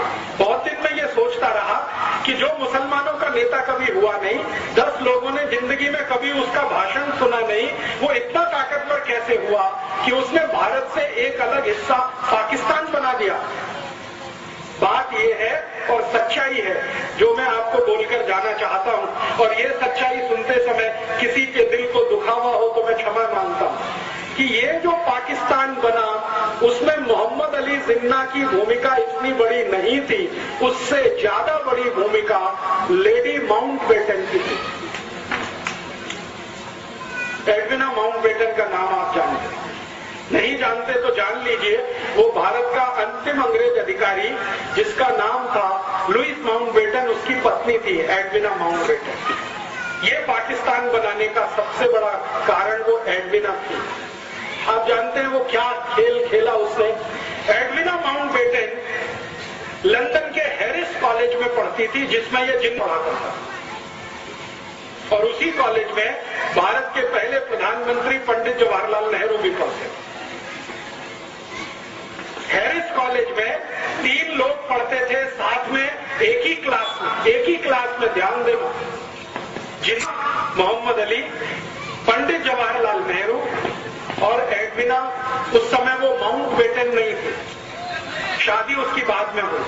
तो एडविना, जिन्ना और नेहरू एक ही क्लास में पढ़ते थे, और रिकॉर्ड्स और दस्तावेज बताते हैं कि एडविना से दोनों लगे हुए थे। ये डॉक्यूमेंट्स बताते हैं। और एडविना इतनी चालाक महिला थी कि दोनों को हैंडल करती थी, इतनी चालाक। एक को सवेरे मॉर्निंग में, दूसरे को शाम में, दोनों को हैंडल करती। और जिन्ना और नेहरू का सबसे बड़ा जो झगड़ा होता था वो एडविना को लेकर। ये झगड़ा वहां से शुरू हुआ, हैरिस कॉलेज से। नेहरू जी पढ़ाई करके वापस आ गए, जिन्ना भी पढ़ाई करके वापस आ गया। दोनों ने यहां इस देश में वकालत करने की कोशिश की लेकिन चली नहीं। न नेहरू जी की वकालत चली, न जिन्ना की वकालत चली। दोनों बैरिस्टर थे, उनको जिंदगी में कभी कोई केस ही नहीं मिला लड़ने के लिए। कारण समझते हैं? कारण बिल्कुल स्पष्ट है कि केस उसको मिलता है जिसके जीतने की संभावना होती है। नेहरू जी के बारे में सब जानते थे कि इसको कोई दम नहीं है जो जीत पाएगा एक भी केस। तो वकालत चली नहीं, तो नेहरू जी कांग्रेस में ज्वाइन हो गए। उनके पिताजी ने उनको कांग्रेस में डाल दिया। पिताजी का सपना था कि मैं नहीं तो मेरा बेटा कोई ना कोई दिन देश के बड़े पद पर आना। उसके लिए मोतीलाल नेहरू ने एक पार्टी बनाई जिसका नाम था स्वराज्य पार्टी, और अंग्रेजों से उन्होंने तालमेल करके इस देश में सरकार बनाने का काम भी किया। और उनका ये कैलकुलेशन था मोतीलाल जी का कि एक न एक दिन अंग्रेज भारत से जाएंगे, मेरी स्वराज पार्टी और अंग्रेजों के बीच कोई समझौता हो जाए तो सत्ता का हस्तांतरण स्वराज्य पार्टी को होगा और नेहरू देश का प्रधानमंत्री बने। इस हिसाब से उन्होंने खेल खेला, और उसी खेल में थोड़े दिनों में एडविना भी आ गई। जब अंतिम समय आया, लुइस माउंटबेटन को ब्रिटिश पार्लियामेंट से भेजा गया, तो लुइस माउंटबेटन को भारत भेजने से पहले उसकी शादी एडविना के साथ कराई गई, क्योंकि अंग्रेज खुफिया पुलिस थी। उनको मालूम था कि नेहरू और जिन्ना की वीकनेस क्या है, कमजोरी क्या है। अंग्रेजों की खुफिया पुलिस हर हिंदुस्तानी बड़े नेता पर नजर रखती थी। तो अंग्रेजों की खुफिया पुलिस की रिपोर्ट के आधार पर एडविना को भेजा गया माउंटबेटन के साथ, और माउंटबेटन को कहा गया कि तुम इसको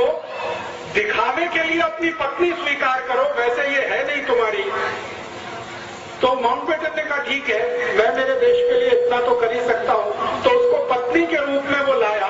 लेकिन कभी भी लुईस माउंटबेटन ने अपनी डायरी में लिखा है कि उसने एडविना के साथ कभी भी रात में बिस्तर पर शेयर नहीं किया। वो दूसरों को दिखाने के लिए पति पत्नी थे, लेकिन असलियत में नहीं थे। और जैसे ही माउंटबेटन यहां आ गया तो एडविना को कहा गया कि अब तुम तुम्हारा खेल खेलो। तो एडविना ने एक दिन नेहरू को बुलाया और अगले दिन जिन्ना को बुलाया और कहा कि ठीक है, हम लंदन में जो किया करते थे वो यहां भी हो सकता है। तो नियमित रूप से नेहरू और जिन्ना ने एडविना के यहां जाना शुरू किया, दारू पीना उसके साथ बैठकर, शराब पीना उसके साथ बैठकर। मेरे पास कुछ फोटोग्राफ्स हैं, कभी मैं आपको दिखाऊंगा तो आप दंग रह जाएंगे।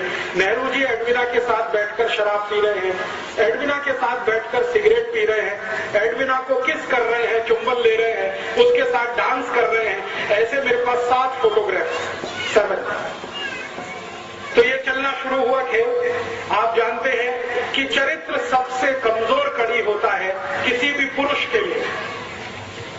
अगर चरित्र से कोई गिरना शुरू हो जाए तो उसकी अंतिम सीमा नहीं होती है कोई, वो कहां तक जाएगा कोई नहीं जानता।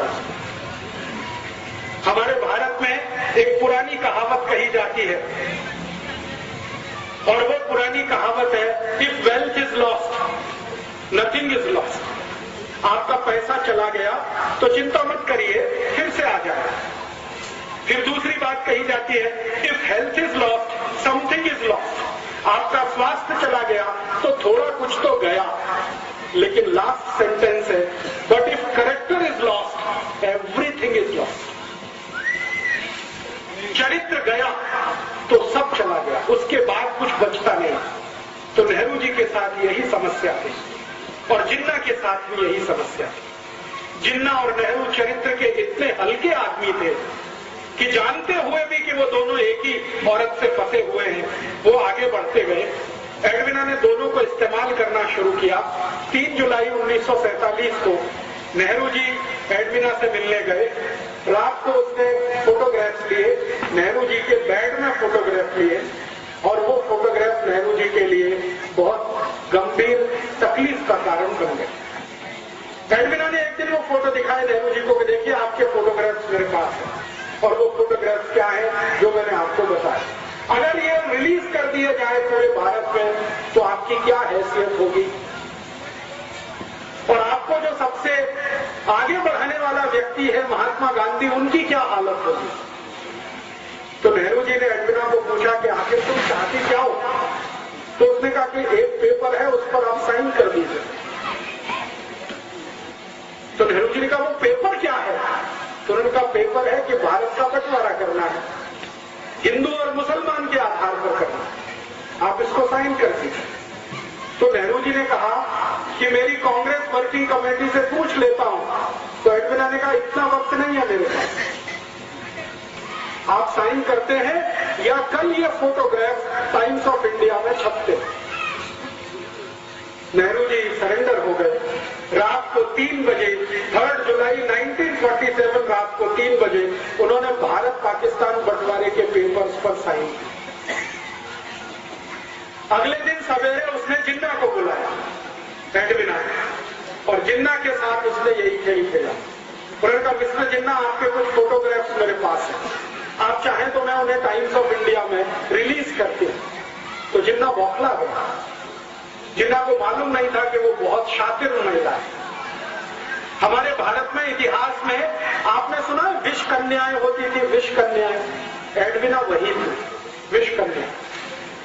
तो जिन्ना परेशान, अपने फोटो देख के परेशान, क्योंकि जिन्ना का फोटो तो नेहरू जी से भी ज्यादा आपत्तिजनक अवस्था में था। अभी वो मैं खोलकर नहीं कहना चाहता क्योंकि कैमरे पर रिकॉर्डिंग हो रही। तो जिन्ना तो और भी परेशान। तो उसने कहा नहीं नहीं ये फोटोग्राफ्स रिलीज मत करिए। तो उन्होंने कहा ठीक है आप फिर पेपर साइन कर दीजिए। तो जिन्ना ने कहा कि मैं तो मुसलमानों का नेता ही नहीं हूं। तो उन्होंने कहा हम बनाएंगे ना, आपको चिंता मत करिए, हम बनाएंगे आपको मुसलमानों का, आप पेपर साइन करिए। तो 4 जुलाई को शाम को करीब 2:30-3 बजे जिन्ना से हस्ताक्षर लिए, 3 जुलाई को सवेरे 3 बजे नेहरू जी से हस्ताक्षर लिए और वो अगले दिन अखबार में आ गया कि भारत और पाकिस्तान 2 अलग देश बनेंगे, पाकिस्तान मुसलमानों को मिलेगा, भारत हिंदुओं को मिलेगा, और इस तरह से देश का बंटवारा हो गया। इस बंटवारे में अगर आप देखना चाहें कि विलेन कौन है, तो आपको बिल्कुल साफ दिखाई देगा। अगर मुझसे कोई पूछे तो पहला विलेन इस बंटवारे में पंडित जवाहरलाल नेहरू, दूसरा विलेन मोहम्मद अली जिन्ना। और मैं पंडित नेहरू को पहला विलेन क्यों मानता हूं, मैं आपको एक दूसरी घटना बताता हूं जो इतिहास में अभी दर्ज नहीं है, लेकिन डॉक्यूमेंट्स में वो घटना घटित है, डॉक्यूमेंट्स में उसका जिक्र है। वो घटना क्या है? घटना ये है कि भारत पाकिस्तान बंटवारा हो गया जिन्ना के हस्ताक्षर और नेहरू के हस्ताक्षर से। थोड़े दिन के बाद गांधी जी को यह पता चला, गांधी जी को पता चला तो गांधी जी ने अपना सिर पीटा। आप में से कोई शायद ये बात नहीं जानता है, गांधी जी को एक आदत थी, और वो आदत ये थी कि वो अपने पर जब गुस्सा करते थे तो अपना सिर पीटते थे, ऐसे करके बहुत तेज मारते थे, घूंसों से मारते थे, अपने को मारते थे। जिस दिन गांधी जी को पता चला कि नेहरू ने बंटवारे के पेपर्स पर हस्ताक्षर किए, उस दिन उन्होंने अपने को पीटा और उन्होंने कहा कि अब मैं जिंदा नहीं रहना चाहता, क्योंकि मैंने जिसको आगे बढ़ाया वो इतना कमजोर निकलेगा ये मुझे नहीं मालूम। परिणाम क्या हुआ? गांधी जी ने जिन्ना को बुलाया और कहा कि भाई तुम ये बंटवारा क्यों कर रहे हो? तो जिन्ना ने कहा बापू मैंने हस्ताक्षर कर दिए हैं, लेकिन आप मुझे एक वचन दो तो मैं मेरा एक एफिडेविट लगाने को तैयार हूं, और एडविना ने मेरे साथ जो ब्लैकमेलिंग किया है वो सबको बताने को तैयार हूं। गांधी जी ने पूछा क्या? उन्होंने कहा कि मुझे भारत का प्रधानमंत्री बनवा दो। गांधी जी ने कहा बस इतनी ही मांग है तुम्हारी? उन्होंने कहा मुझे प्रधानमंत्री बनवा दो, मुझे पाकिस्तान नहीं चाहिए। तो गांधी जी ने कहा ठीक है मैं विचार करूंगा तुम्हारी मांग की। अगले दिन नेहरू को बुलाया और नेहरू से कहा कि देखो जिन्ना तैयार है, वो एफिडेविट देना चाहता है, एडविना ने कुछ ब्लैकमेलिंग किया है, वो पूरे देश को बताना चाहता है, उसकी एक ही शर्त है कि भारत का प्रधानमंत्री उसे होना। बोलो।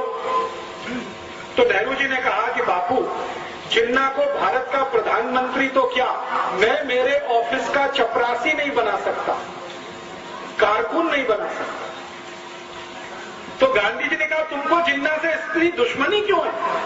तुम दोनों साथ साथ पढ़े लंदन में हैरिस कॉलेज में, तुमको स्कॉलरशिप मिली, जिन्ना को स्कॉलरशिप मिली, साथ में जिस स्कूल में तुम पढ़े साथ में रहे 15 साल, और तुम में दोस्ती इतनी ज्यादा थी, अब ये दुश्मनी इतनी क्यों? तो नेहरू जी ने असलियत नहीं बताई। जिन्ना और नेहरू जी की जो दुश्मनी थी उसका कारण था एडविना, और कोई दूसरा कारण नहीं। गांधी जी को बताया नहीं। नेहरू जी ने कहा कि मैं तो प्रधानमंत्री तो क्या चपरासी नहीं बना सकता। तो गांधी जी ने कहा कि फिर क्या होगा, देश का बंटवारा। तो उन्होंने कहा कि ठीक है बंटवारा हो जाए, मुझे उसमें कोई आपत्ति नहीं। तो गांधी जी का कांग्रेस तो तैयार नहीं है इसके लिए। तो उन्होंने कहा ठीक है कांग्रेस थोड़े दिन में तैयार हो जाएगी। ऐसे करके गांधी जी और नेहरू जी का वार्तालाप पूरा हुआ। फिर गांधी जी ने कांग्रेस वर्किंग कमेटी की मीटिंग बुलाई। 15 उसमें सदस्य थे। उन 15 सदस्यों के सामने गांधी जी ने कहा कि भारत आजाद होगा, लेकिन दुख है कि बंटवारे के साथ कौन प्रधानमंत्री बने। तो गांधी जी ने एक फॉर्मूला दिया कि कांग्रेस वर्किंग कमेटी जिसको अपना अध्यक्ष चुनेगी वो भारत का प्रधानमंत्री होगा। तो वोट डालने का काम किया गया। कांग्रेस वर्किंग कमेटी में वोट डाला, 15 लोगों ने वोट डाला, तो 13 लोगों का वोट सरदार वल्लभ भाई पटेल के पक्ष में गया। 13 लोग। एक वोट पंडित जवाहरलाल नेहरू के पक्ष में गया, और एक व्यक्ति कांग्रेस वर्किंग कमेटी में एब्सेंट हो गया, वो वोट डालने नहीं आए। और जो व्यक्ति एब्सेंट था वो अनुग्रह नारायण सिन्हा नाम के एक व्यक्ति थे, पटना से थे, बिहार से, वो एब्सेंट हो गए। तो एक वोट नेहरू को, 13 वोट पटेल को। गांधी जी के फॉर्मूले के अनुसार पटेल भारत के प्रधानमंत्री बने, क्योंकि वर्किंग कमेटी ने अध्यक्ष चुना। जब नेहरू जी को पता चला कि वो इलेक्शन में हार गए, तो वो फिर गांधी जी के पास आए, और उन्होंने जो वाक्य बोला वो मैं आपको ऐसे का ऐसे ही सुना था। उन्होंने कहा बापू अगर मैं भारत का प्रधानमंत्री नहीं बना तो कांग्रेस को तोड़ दूंगा और टूटी हुई कांग्रेस से अंग्रेजों का समझौता होगा और पावर ट्रांसफर मुझे होगी, क्योंकि अंग्रेजों ने पहले से ये तय किया हुआ और ये बात सही है। ब्रिटिश पार्लियामेंट में ये तय हो गया था कि भारत में कभी सत्ता का हस्तांतरण करना पड़े तो नेहरू के हाथ में ही सत्ता देनी है। क्यों? क्योंकि विंस्टन चर्चिल और क्लेमेंट आर एटली, जो दो बड़े लीडर थे उस समय इंग्लैंड के, एटली प्राइम मिनिस्टर था, Churchill leader of the opposition था, दोनों का ये मानना था कि ये नेहरू अपना ही आदमी है, शरीर से दिखने में हिंदुस्तानी है, आत्मा इसकी अंग्रेजों वाली है, इसको सत्ता दे दो तो भारत हमारे ही कब्जे में रहेगा, ऐसा मान लो। तो ब्रिटिश पार्लियामेंट ने प्रस्ताव कर दिया था, नेहरू जी को उसकी जानकारी हो गई थी। नेहरू जी ने इस पर गांधी जी को ब्लैकमेल किया और कहा कि मैं अगर सत्ता में नहीं आया तो कांग्रेस को तोड़ूंगा। और अंग्रेजों ने घोषणा की थी कि कांग्रेस अगर टूट भी गई तो नेहरू वाली कांग्रेस को वो पावर ट्रांसफर करके भारत से चले जाएंगे। तब गांधी जी ने सरदार पटेल को बुलाया और कहा कि अब क्या करना। तो सरदार पटेल ने कहा कि देश का एक बंटवारा और हो, ये मुझे मंजूर नहीं है, मैं मेरा वापस लेता हूं, आप नेहरू को प्रधानमंत्री पद की शपथ करवाइए। तो गांधी जी ने कहा कि मैं प्रधानमंत्री पद की शपथ उसको नहीं करा सकता, क्योंकि मेरा दिल अब उससे हट गया है। ये जरूर है कि तुम मंत्रिमंडल में आ जाओ, डिप्टी प्राइम मिनिस्टर की पोस्ट पे रहो, ताकि नेहरू के ऊपर कंट्रोल रहे, और मैं तो जाऊंगा नहीं ऐसे किसी समारोह में जहां नेहरू को प्रधानमंत्री पद की शपथ दिलाई जाएगी। और आप जानते हैं कि 15 अगस्त 47 को जब शपथ ग्रहण समारोह हुआ, गांधी जी उसमें नहीं गए। गांधी जी नहीं गए। गांधी जी उस समय बंगाल के एक गांव में थे, नोआखाली में। ये गांव अभी बांग्लादेश में चला गया। तो नोआखाली के गांव में गांधी जी थे। करीब करीब दिल्ली से ये 1700 किलोमीटर दूर है नोआखाली। गांधी जी दिल्ली में नहीं थे। ट्रांसफर ऑफ पावर हुआ है। गांधी जी ये कहा करते थे, स्वतंत्रता नहीं आई है, आजादी नहीं आई है, सत्ता का हस्तांतरण हुआ है बस। और जो गांधी जी बोलकर नहीं गए और वो उनके कहने में समझ में आता है, वो मैं कह देता हूं। गांधी जी ये मानते थे कि गोरे अंग्रेजों की सत्ता किसी काले अंग्रेज के हाथ में आई, इसलिए वो सत्ता के समारोह में शामिल नहीं हुए। और आप फिर जानते हैं, इतिहास आपके सामने है, जिन्ना अलग पाकिस्तान का बन गया, ये बन गया। एक घटना बीच में और हुई थी, वो भी मैं समझा दूं आपको, तो समझ में आएगा नेहरू जी का चरित्र। गांधी जी को एक डॉक्टर मिलने आया एक बार, और ये घटना आजादी मिलने से थोड़े दिन पहले की है। गांधी जी कलकत्ता के पास नोआखाली में थे, एक डॉक्टर आया। वो डॉक्टर ने गांधी जी को परिचय दिया कि मैं मोहम्मद अली जिन्ना का पर्सनल फिजिशियन हूं। एक ईरानी व्यक्ति था, तो नाम मैं भूल गया, रिकॉर्ड्स में है।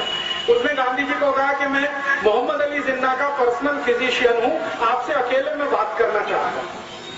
तो गांधी जी ने कहा क्या बात करना चाहते हो? तो उन्होंने कहा अकेले में, सबके सामने नहीं। तो गांधी जी उसको कमरे में लेके गए। अंदर जो बातचीत गांधी जी ने की, उन्होंने कहा कि देखो मेरी एक संकल्प है। गांधी जी ने डॉक्टर को कहा कि मेरी बातचीत में कोई तीसरा जरूर रहता है जो उसको नोट करता है, लिखता है। मैंने आपको क्या कहा, आपने मुझे क्या कहा। तो उन्होंने कहा वो कौन व्यक्ति है? उन्होंने कहा मेरा सेक्रेटरी प्यारेलाल, वो भी यहाँ रहेगा। तो डॉक्टर ने कहा ठीक है, उससे मुझे कोई बांधा नहीं, माने तकलीफ नहीं, आप बुला लो। तो प्यारेलाल जी को बुलाया और गांधी जी ने कहा कि मैं और ये बात करेंगे, एक एक शब्द लिखना। प्यारेलाल जी बहुत फास्ट लिखते थे, शॉर्ट हैंड में लिखते थे, बाद में उसका ट्रांसक्रिप्शन करते। तो डॉक्टर ने जो बताया गांधी जी को, गांधी जी परेशान हो गए वो सुन के। उन्होंने कहा कि मोहम्मद अली जिन्ना का मैं डॉक्टर हूं और ये जिन्ना बहुत जल्दी मरने वाला है। गांधी जी ने पूछा क्यों? तो उन्होंने कहा इसको बोन टीबी है, इसकी रीढ़ की हड्डी पूरी गल चुकी है, इसका नर्वस सिस्टम ज्यादा दिन काम नहीं करेगा।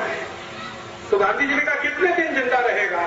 तो डॉक्टर ने कहा हो सकता है 2-3 महीने भी जिंदा ना रहे। तो डॉक्टर को पूछा गांधी जी ने आप क्या चाहते हैं?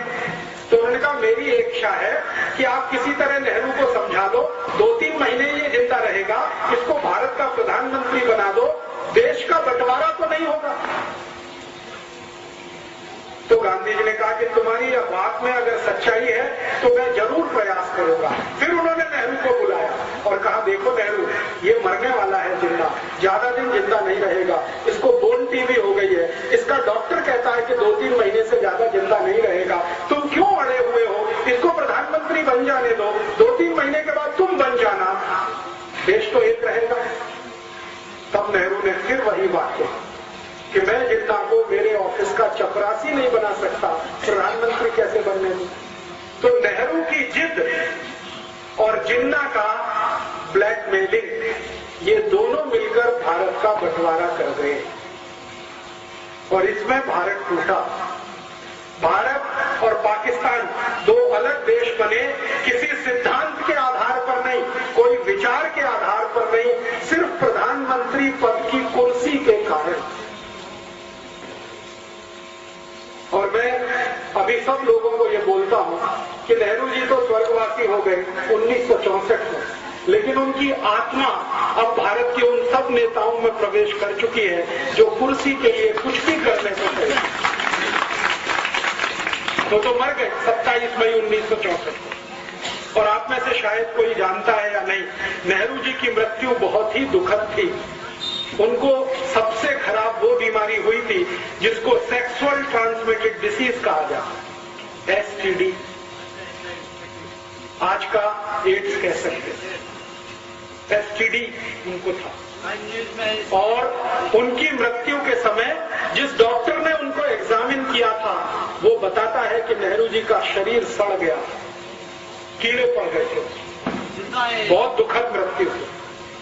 नेहरू जी की मृत्यु के समय उनके परिवार की जो महिला उनके साथ में थी, उसकी लिखी हुई डायरी में ये है कि नेहरू जी के अंग सड़ गए थे, शरीर के कीड़े पड़ गए थे उसमें, इसलिए वो प्रधानमंत्री पद से छुट्टी लेकर देहरादून गए थे छुट्टी बिताने के लिए, लेकिन वहां से वापस नहीं आए, तो वो तो चले गए, पाकिस्तान बनवा गए इस देश में।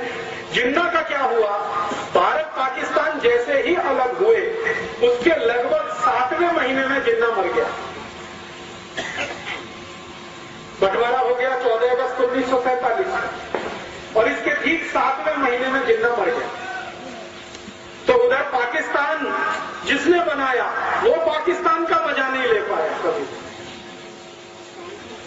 और पाकिस्तान जिनके लिए बनाया वो पाकिस्तान कभी गए नहीं।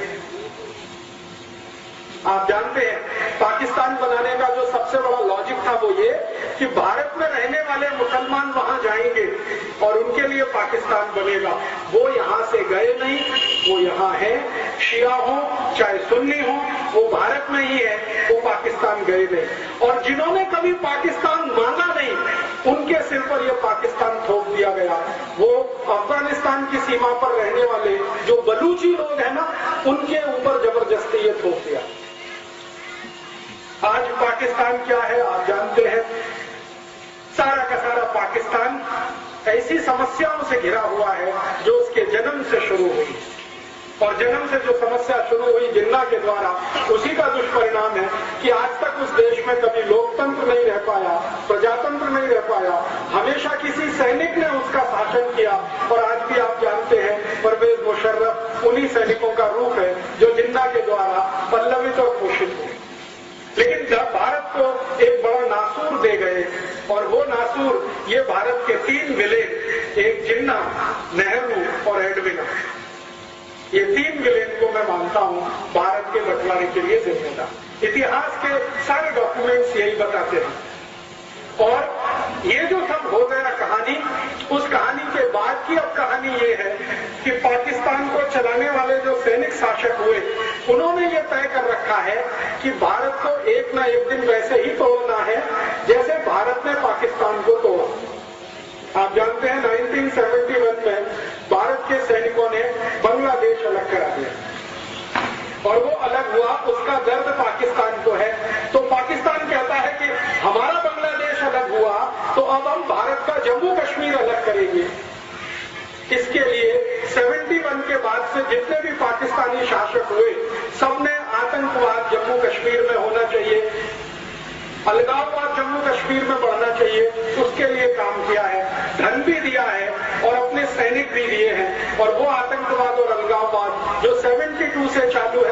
कश्मीर में, वो आज इतना बड़ा नासूर है कि भारत के 60,000 से ज्यादा सैनिकों की मृत्यु हो चुकी है या शहादत हो चुकी है जम्मू कश्मीर को भारत में बनाए रखे। जम्मू कश्मीर भारत में रहे, उसके लिए संविधान हमारे देश में बदल किया गया। एक आर्टिकल डाला गया 370, जो दुनिया के किसी संविधान में आपको नहीं मिलेगा। उस आर्टिकल के आधार पर जम्मू कश्मीर को एक देश का दर्जा दिया गया है। आप जानते हैं, भारत का सुप्रीम कोर्ट कोई भी फैसला सुनाए, जम्मू कश्मीर में वो लागू नहीं होता। भारत की संसद में कोई भी कानून बनाया जाए, वो जम्मू कश्मीर में लागू नहीं होता। हमारी संसद जब कानून बनाती है, उस कानून का पहला पन्ना आप पढ़ें, ड्राफ्ट जिसको कहा जाता है, उसमें पहले ही वाक्य में लिखा जाता है accept in Jammu and Kashmir. ये कानून बनाया जा रहा है जम्मू कश्मीर को छोड़कर। हमारी संसद ने आजादी के बाद ऐसे हजारों कानून बनाए हैं जो आपके ऊपर लागू हैं, मेरे ऊपर लागू हैं, लेकिन जम्मू कश्मीर पर लागू नहीं है वो कानून। उनके कानून उनकी संसद में, जिसको वो असेंबली कहते हैं, वहां बनते हैं। और आप जानते हैं, बहुत साल तक तो जम्मू कश्मीर के मुख्यमंत्री को सदरे रियासत बोला जाता था, माने जिसको हिंदी में प्रधानमंत्री कहते हैं। उनका झंडा अलग है, भारत का झंडा अलग है। उनका कानून अलग है, भारत का कानून अलग है। उनका संविधान अलग है, भारत का संविधान अलग है। फिर आप बोलिए कि Jammu Kashmir is the integral part of India, ये दुनिया का सबसे बड़ा झूठ है। वो हमारा झंडा नहीं मानते, वो हमारा संविधान नहीं मानते, वो हमारा कानून नहीं मानते, फिर हम कहें कि जम्मू कश्मीर भारत का अभिन्न अंग है। ये किसको मूर्ख बनाने के लिए कहे?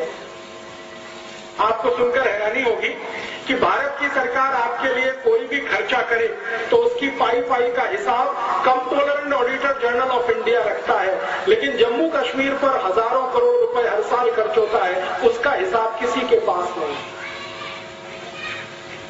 मैंने बहुत बार सीएजी को चिट्ठी लिखा कि जम्मू कश्मीर पर पिछले 60 साल में हमने जो खर्चा किया है उसका मुझे क्लासिफिकेशन चाहिए, डिटेल चाहिए। सीएजी कहता है कि मेरे पास नहीं है। फिर हमने फाइनेंस मिनिस्टर को कहा तो फाइनेंस मिनिस्ट्री से उत्तर मिला कि जम्मू कश्मीर का हिसाब दिल्ली में नहीं रखा जाता, वो जम्मू कश्मीर में रखा जाता है। फिर जम्मू कश्मीर को पत्र गया हमारा, वहां से वापस आ गया कि ये हिसाब हम किसी भी भारतवासी को बताने के लिए मजबूर नहीं। मेरी चिट्ठी मेरे पास है, वो मानते नहीं कि भारत का अंग है। हम जबरदस्ती कहते हैं कि ये भारत का अंग है। पाकिस्तान वहां आतंकवादी भेजता रहता है, खुराफात करता रहता है, उनके लिए पैसा उपलब्ध कराता रहता है। अब आप सोचेंगे कि पाकिस्तान में इतना दम है कि वो 60 साल से आतंकवादियों को भेज के पैसा खर्च करके इसको चलाए रख सकता है, तो आप सुनकर ताज्जुब करेंगे। पाकिस्तान की दम नहीं है ये सब करने की। पाकिस्तान को ये सब करने के लिए अमेरिका उकसाता रहता है। अमेरिका है जो पाकिस्तान को पैसा भेजता है, वो पाकिस्तान पैसा जम्मू कश्मीर में भेजता है, और वो लश्कर-ए-तैयबा, जैश-ए-मोहम्मद, हरकतुल अंसार, हिजबुल मुजाहिदीन जैसे खतरनाक संगठनों को पैसा मिलता है, और वो पैसे से सारे देश में बम ब्लास्ट होते हैं। जम्मू कश्मीर में तो होते हैं। आपको सुनकर हैरानी होगी, जम्मू कश्मीर में जितने आतंकवादी संगठन हैं, उसमें काम करने वाला एक भी आतंकवादी जम्मू कश्मीर का नहीं है, वो सब विदेश से आए हुए हैं। भारत की आर्मी कहती है कि कुछ 1500 से 2000 आतंकवादी जम्मू कश्मीर में हैं, वो सब पाकिस्तान से आए हैं, अफगानिस्तान से आए हैं या कहीं दूसरे देश से आए हैं और पैसे पर काम करते हैं। और हमारी सरकार भी कैसी विचित्र है। जम्मू कश्मीर में एक संगठन है जिसका नाम है हुर्रियत कॉन्फ्रेंस। ये छोटी छोटी पार्टियों का एक बड़ा समूह है। इस हुर्रियत कॉन्फ्रेंस में एक आदमी है, उसका नाम है यासीन मलिक। कभी आपने उसका चेहरा अगर टीवी पर देखा हो तो इतना दुबला पतला सींकिया हड्डी का आदमी है कि आप फूंक मारो तो उड़ जाए। मैं सच कह रहा हूं। अगर कोई अच्छा खासा हिंदुस्तानी उसको एक झापड़ मार दे तो जमीन पर 3 पलटियां खाए, इतना कमजोर आदमी है। उसको भारत सरकार ने सुपर हीरो बना रखा है। क्यों? भारत सरकार जब भी बातचीत करती है तो यासीन मलिक से बातचीत करती है। और इस चक्कर में अखबारों में नाम आता है, टीवी पे नाम आता है, वो चर्चा में चढ़ता ही चला जाता है। वो चर्चा अमेरिका तक जाती है तो अमेरिका से सीधे पैसा उसको आना शुरू हो जाता है। आप पूछेंगे जी अमेरिका को क्या इंटरेस्ट है? भारत का जो जम्मू कश्मीर है ये अमेरिका को चाहिए, पाकिस्तान के लिए तो ये बेकार का है। मैं आपको सच बात बताऊं, क्योंकि पाकिस्तान ने जो पाक ऑक्युपाइड कश्मीर ले रखा है उसी को वो संभाल के नहीं रख पा रहा है, जम्मू कश्मीर को क्या रखे? ये अमेरिका को चाहिए जम्मू कश्मीर। क्यों? जम्मू कश्मीर की सीमा से चीन की सीमा लगी हुई है और अमेरिका और चीन का पुराना झगड़ा है। अमेरिका और चीन एक दूसरे के जबरदस्त दुश्मन है। तो अमेरिका की योजना है कि चीन पर एक दिन हमला करना है, जैसे इराक पर किया। वो हमला करने के लिए अमेरिका के जहाजों को एक ऐसा ग्राउंड चाहिए जहां से हवाई जहाज उड़े और चीन पर जाकर मिसाइल डाले, और वो स्थान जम्मू में है। इसलिए अमेरिका को ये चाहिए।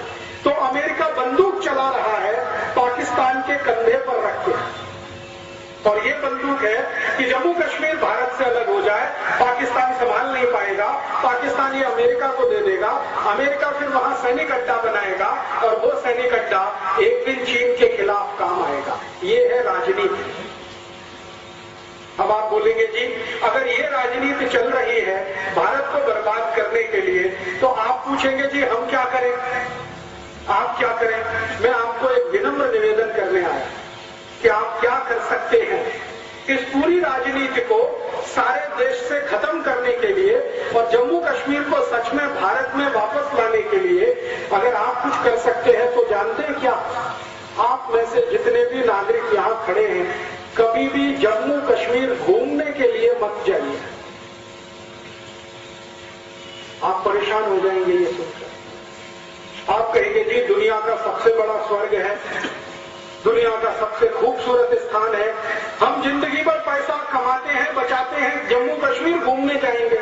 और राजीव दीक्षित बोल रहा है कि जम्मू कश्मीर घूमने मत जाइए। मैं ये बात पूरे जम्मू कश्मीर का 4 बार प्रवास करने के बाद कह रहा हूं। 4 महीने में जम्मू कश्मीर में रहा, मैंने जो देखा वो आपको मैं बता रहा हूं। आप यहां से यात्री और पर्यटक बनकर जब जम्मू कश्मीर जाते हैं तो आपके ऊपर सबसे ज्यादा टैक्स जम्मू कश्मीर की सरकार लगाती है, जो भारत में कभी नहीं लगता। वो सारे के सारे टैक्स का पैसा कुछ हाथों से होता हुआ आतंकवादियों तक पहुंचता है। सरकार में उनके आदमी बैठे हुए आतंकवादियों। आप जानते हैं थोड़े दिन पहले हमारे भारत में जम्मू कश्मीर के एक आदमी को फांसी की सजा हुई है, उसका नाम है अफजल गुरु। ये कश्मीर का है और इसने भारत की संसद पर हमला करने का पूरा प्लान बनाया था।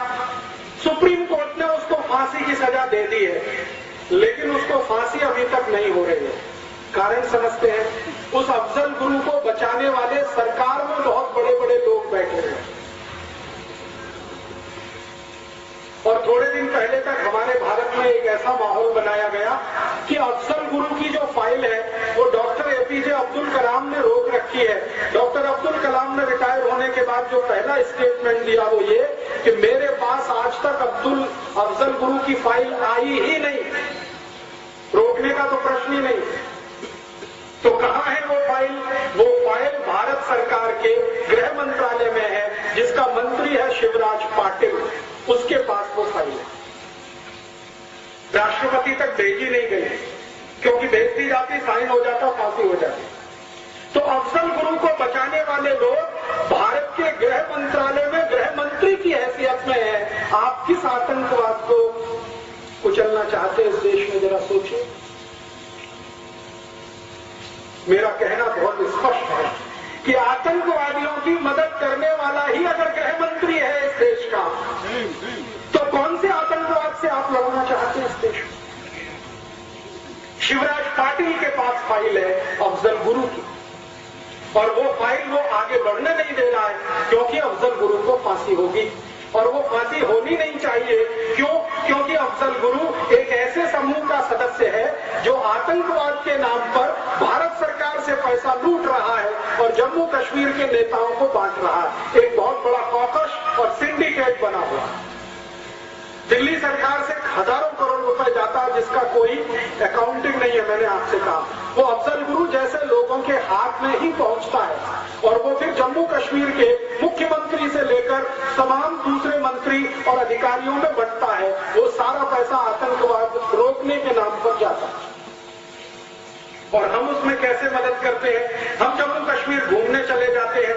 घूमने में जितना पैसा आप खर्च करके आते हैं वो जाने अनजाने आपका पैसा किसी न किसी तरह आतंकवादियों के हाथ में पहुंच जाता है, क्योंकि सरकार में उनके लोग बैठे। मैंने एक दिन सोचा कि आर्मी जब युद्ध लड़ती है तो उसका पहला टारगेट होता है कि दुश्मन की सप्लाई लाइन काटो, तब युद्ध जीतते। तो मेरे मन में आया कि जम्मू कश्मीर को जो सप्लाई लाइन है एक तो सरकार की है और दूसरे आप जैसे लोगों की है जो हर साल जून मई के महीने में घूमने के नाम पर वहां जाते हैं, हजारों करोड़ खर्च करके आते हैं। वो पैसा उनको मिलता है और वो पैसे से उनका आतंकवाद पलता है। मेरा ऐसा मानना है कि भारतीय नागरिक जम्मू कश्मीर का प्रवास करना अगर बंद कर दें, 1-2 साल के लिए ही बंद कर दें, तो समाज में जो पैसा वहां पहुंच रहा है वो बंद हो जाएगा। जम्मू कश्मीर छक मार के हिंदुस्तान में वापस आ जाए, क्योंकि उनकी दम नहीं है। आप पैसा देना बंद कर दीजिए और ये तभी संभव है जब आप जम्मू कश्मीर में घूमने के लिए जाना बंद कर दें। हर साल लाखों करोड़ों हिंदुस्तानी वहां जा रहे हैं और वहां एक बड़ा मंदिर है वैष्णो देवी का, वहां मत्था टेक कर आ रहे हैं। करोड़ों रुपया उस मंदिर को दान में जा रहा है और वो वैष्णो देवी जी का श्राइन बोर्ड है, वो पता नहीं कहां पैसा खर्च कर रहा है, आपको कुछ मालूम नहीं। मेरी आपको विनती है, माता जी की पूजा करनी है, दुर्गा माता की तो हुबली में भी है, वैष्णो देवी में ही क्या है, हुबली में भी पूजा हो सकती है। और भारत में तो कण कण में भगवान है, तो जम्मू जाके कटरा जाके वहीं पूजा करना, हमारे यहाँ तो कण कण में भगवान है। तो जिस दिन भारत के 110 कोटि नागरिक एक साथ ये ऐलान कर दें कि हम जम्मू कश्मीर तब तक नहीं जाएंगे जब तक कि आतंकवाद खत्म नहीं होता, मैं आपको गारंटी देता हूं 1-2 साल ज्यादा नहीं, आतंकवाद खत्म हो जाएगा। ये तो मेरी आपको विनती है। और दूसरी एक विनती है, अभी जानते हैं जम्मू कश्मीर में एक नया खेल शुरू हुआ है। वहां के लोग कंधे पर रख के शॉल ले लेके आते हैं और आपके हुबली में बेच के हजारों लाखों रुपए लेके जाते हैं। आप जानते नहीं कि उनमें से कौन आतंकवादी है और कौन सच्चा हिंदुस्तानी। पश्मीने के शॉल 10-10 हजार रुपए के इस हुबली में बेचने के लिए हर साल जम्मू कश्मीर के लोग आते हैं और यहां बेचकर जाते हैं, आपका पैसा वहां पहुंचता है। तो जम्मू कश्मीर से अगर कोई आया हुआ है तो हाथ जोड़कर उसको विनती करिए कि हम तुम्हारा शॉल तब तक नहीं खरीद सकते जब तक कि जम्मू कश्मीर घोषणा ना करे कि हम भारत के अभिन्न अंग हैं। हम नहीं खरीद सकते, बात खत्म हो गई। तो उनका सामान यहां बिकना बंद हो जाए। आप लोग जो करोड़ों की संख्या में हर साल जम्मू और कश्मीर जा रहे हैं वहां जाना बंद कर दीजिए, आतंकवाद की समस्या हल हो जाएगी। क्योंकि आतंकवाद की समस्या पंजाब में जो हल हुई वो इसी तरह से है। पंजाब में भी आतंकवाद था और वो हल किया गया वो इसी तरह से कि भारतवासियों को पंजाब के पुलिस ऑफिसर्स ने कहना शुरू किया यहां आना बंद कर दो, अमृतसर के मंदिर में मत्था टेकना बंद कर दो, गुरुद्वारे में और तमाम जगह जाना बंद कर दो। भारतवासियों ने जाना बंद कर दिया, पंजाब पूरा सूना हो गया, आतंकवादियों की रीढ़ की हड्डी टूट गई। क्योंकि अमृतसर का जो गुरुद्वारा है वहीं से सारा धन पंजाब के आतंकवादियों को जाया करता था और अमृतसर का गुरुद्वारा ही पंजाब के आतंकवादियों का सबसे बड़ा केंद्र और अड्डा बना हुआ था, जहां पर ऑपरेशन ब्लू स्टार करना पड़ा। तो पंजाब का आतंकवाद इस तरह से हद हुआ, जम्मू में भी हो जाएगा, कश्मीर में भी हो। और एक बार ये हो गया तो भारत का एक नासूर हमेशा के लिए खत्म हो जाए। और एक छोटी सी आखिरी विनती आपको मैं करना चाहता हूं, वो विनती ये है कि जम्मू कश्मीर पाकिस्तान को नहीं अमेरिका को चाहिए, इसको ध्यान रखिए। इसका माने अमेरिका से सावधान रहने की जरूरत है। अभी भारत का प्रधानमंत्री और अमेरिका की दोस्ती बढ़ रही है। आज का अखबार अगर आप उठाकर देखें तो भारत के प्रधानमंत्री ने इनडायरेक्टली ये कहा है कि मेरी सरकार गिरे तो गिर जाए, मैं दोस्ती अमेरिका के साथ नहीं छोड़ूंगा। आप जानते हैं सरकार चलाने वाली जो लेफ्ट पार्टीज हैं, उन्होंने धमकी दे दी है कि अमेरिका के साथ परमाणु करार पर आपने बात आगे की, हम समर्थन वापस लेंगे, सरकार गिरेगी। तो प्रधानमंत्री ने आज कह दिया सरकार गिरे तो गिरे, हम अमेरिका से दोस्ती नहीं तोड़ेंगे, माने परमाणु समझौता हम अमेरिका के साथ करेंगे। ये अमेरिका परमाणु समझौते के नाम पर हमारा हाथ पकड़ रहा है, थोड़े दिन में ये गर्दन पकड़ लेगा, क्योंकि अमेरिका का चरित्र ही यही है। जिससे अमेरिका ने दोस्ती की है उसी को बर्बाद किया। आपको मालूम है सद्दाम हुसैन 1980 में अमेरिका का दोस्त था और सद्दाम हुसैन को इराक का राष्ट्रपति अमेरिका ने बनवाया और वही सद्दाम हुसैन को अमेरिका ने मरवाया। वो अभी हमारी आंखों के सामने। एक छोटा सा देश है वियतनाम। वियतनाम अमेरिका का दोस्त था 1960 में, फिर 1970 के आसपास इसी वियतनाम पर अमेरिका ने बम गिराए और बर्बाद कर दिया उसको। ऐसे सैकड़ों उदाहरण। तो अमेरिका की दोस्ती बहुत खतरनाक है। और मैं तो लोगों से सीधी भाषा में ये कहता हूं कि जो खतरनाक जीव जंतु होते हैं उनसे दोस्ती नहीं की जाती। कोबरा सांप है, उससे दोस्ती नहीं हो सकती, दूरी रहना अच्छा है। कोबरा सांप से भी ज्यादा खतरनाक रसल स्वाइपर और करैत होता है, उससे दोस्ती नहीं होती है, पता नहीं कब पलटवार कर दे और आप खत्म हो जाए। इसलिए खतरनाक जीव जंतुओं से दूर रहना ही अच्छा होता है, उनसे दोस्ती अच्छी नहीं है। अमेरिका से भी दोस्ती भारत के लिए अच्छी नहीं। तो आप बोलेंगे इसके लिए हम क्या कर सकते हैं? आप सब भारतवासी मिलकर एक काम कर सकते हैं, वो ये कि अमेरिका के लिए सप्लाई लाइन भारत से बनी हुई है, उसको भी तोड़ दो आप, क्योंकि यहां से पैसा अमेरिका जा रहा है, अमेरिका पाकिस्तान को दे रहा है, पाकिस्तान जम्मू कश्मीर के आतंकवादियों को दे रहा है, वो आतंकवादी हमारे लिए सिर दर्द पैदा कर। आप बोलेंगे जी ये पैसा अमेरिका कैसे जा रहा है? भारत में अमेरिका की 4,500 कंपनियां धंधा कर रही हैं। Pepsi Cola, Coca Cola, Colgate, Palmolive, Procter and Gamble, Reckitt and Colman, Johnson and Johnson, ऐसी 4,500 कंपनियां। इनका माल हम खरीदी कर रहे हैं। हम इन कंपनियों को हर साल 2 लाख कोटी रुपए दे रहे हैं, वो अमेरिका जा रहा है। अमेरिका वो पैसा पाकिस्तान को, पाकिस्तान वो पैसा आतंकवादियों को, और आतंकवादी उस पैसे से हमारा सिरदर्द। तो ये पैसा अमेरिका जाना बंद कर दो। क्या करना है इसके लिए? इसके लिए वही करना है जो लोकमान्य तिलक का सूत्र था। 1905 में लोकमान्य तिलक ने कहा कि स्वराज्य चाहिए तो अंग्रेजी माल बहिष्कार करो। मैं 2007 में आपको कहने आया कि स्वराज्य को सुरक्षित रखना है तो अमरीकी माल का बहिष्कार। आप बोलेंगे जी अमरीकी माल कौन सा? पेप्सी कोला, कोका कोला, ये अमेरिका का है। कॉलगेट, क्लोजअप, पेप्सोडेंट, सिवाका, फॉरहेंस, ये अमेरिका का है। बहुत सारे परदेशी अमेरिका के साबुन हमारे घर में हैं, शैम्पू हमारे घर में है, उनका बनाया हुआ shirt pant, Nike, Adidas, Puma, Butterfly, Lotto, कोल्ड, ये सब अमेरिका का है। रेबेन का चश्मा अमेरिका का है। बहुत सारे सामान हमारे घर में है, ये सब खरीदना बंद कर दो आप।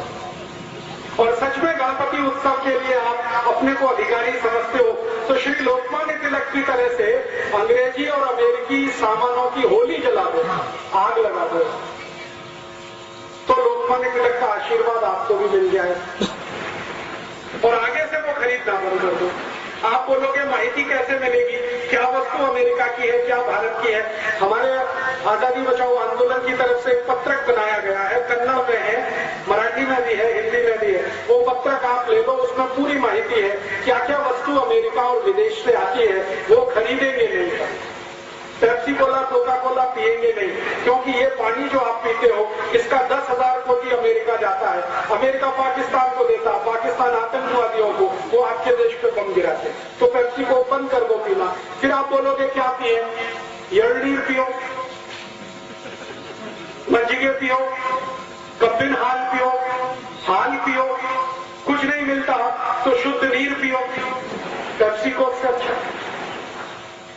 तो इस गणपति उत्सव के समय में आपको एक सूत्र देता हूं, पेप्सी को कुड़िए बेड़ी, यलनीर कुड़ीरी, मज्जिगे कुड़ीरी, हाल कुड़ीरी, कब्बिन हाल कुड़ीरी, पेप्सी को कुड़ी दे।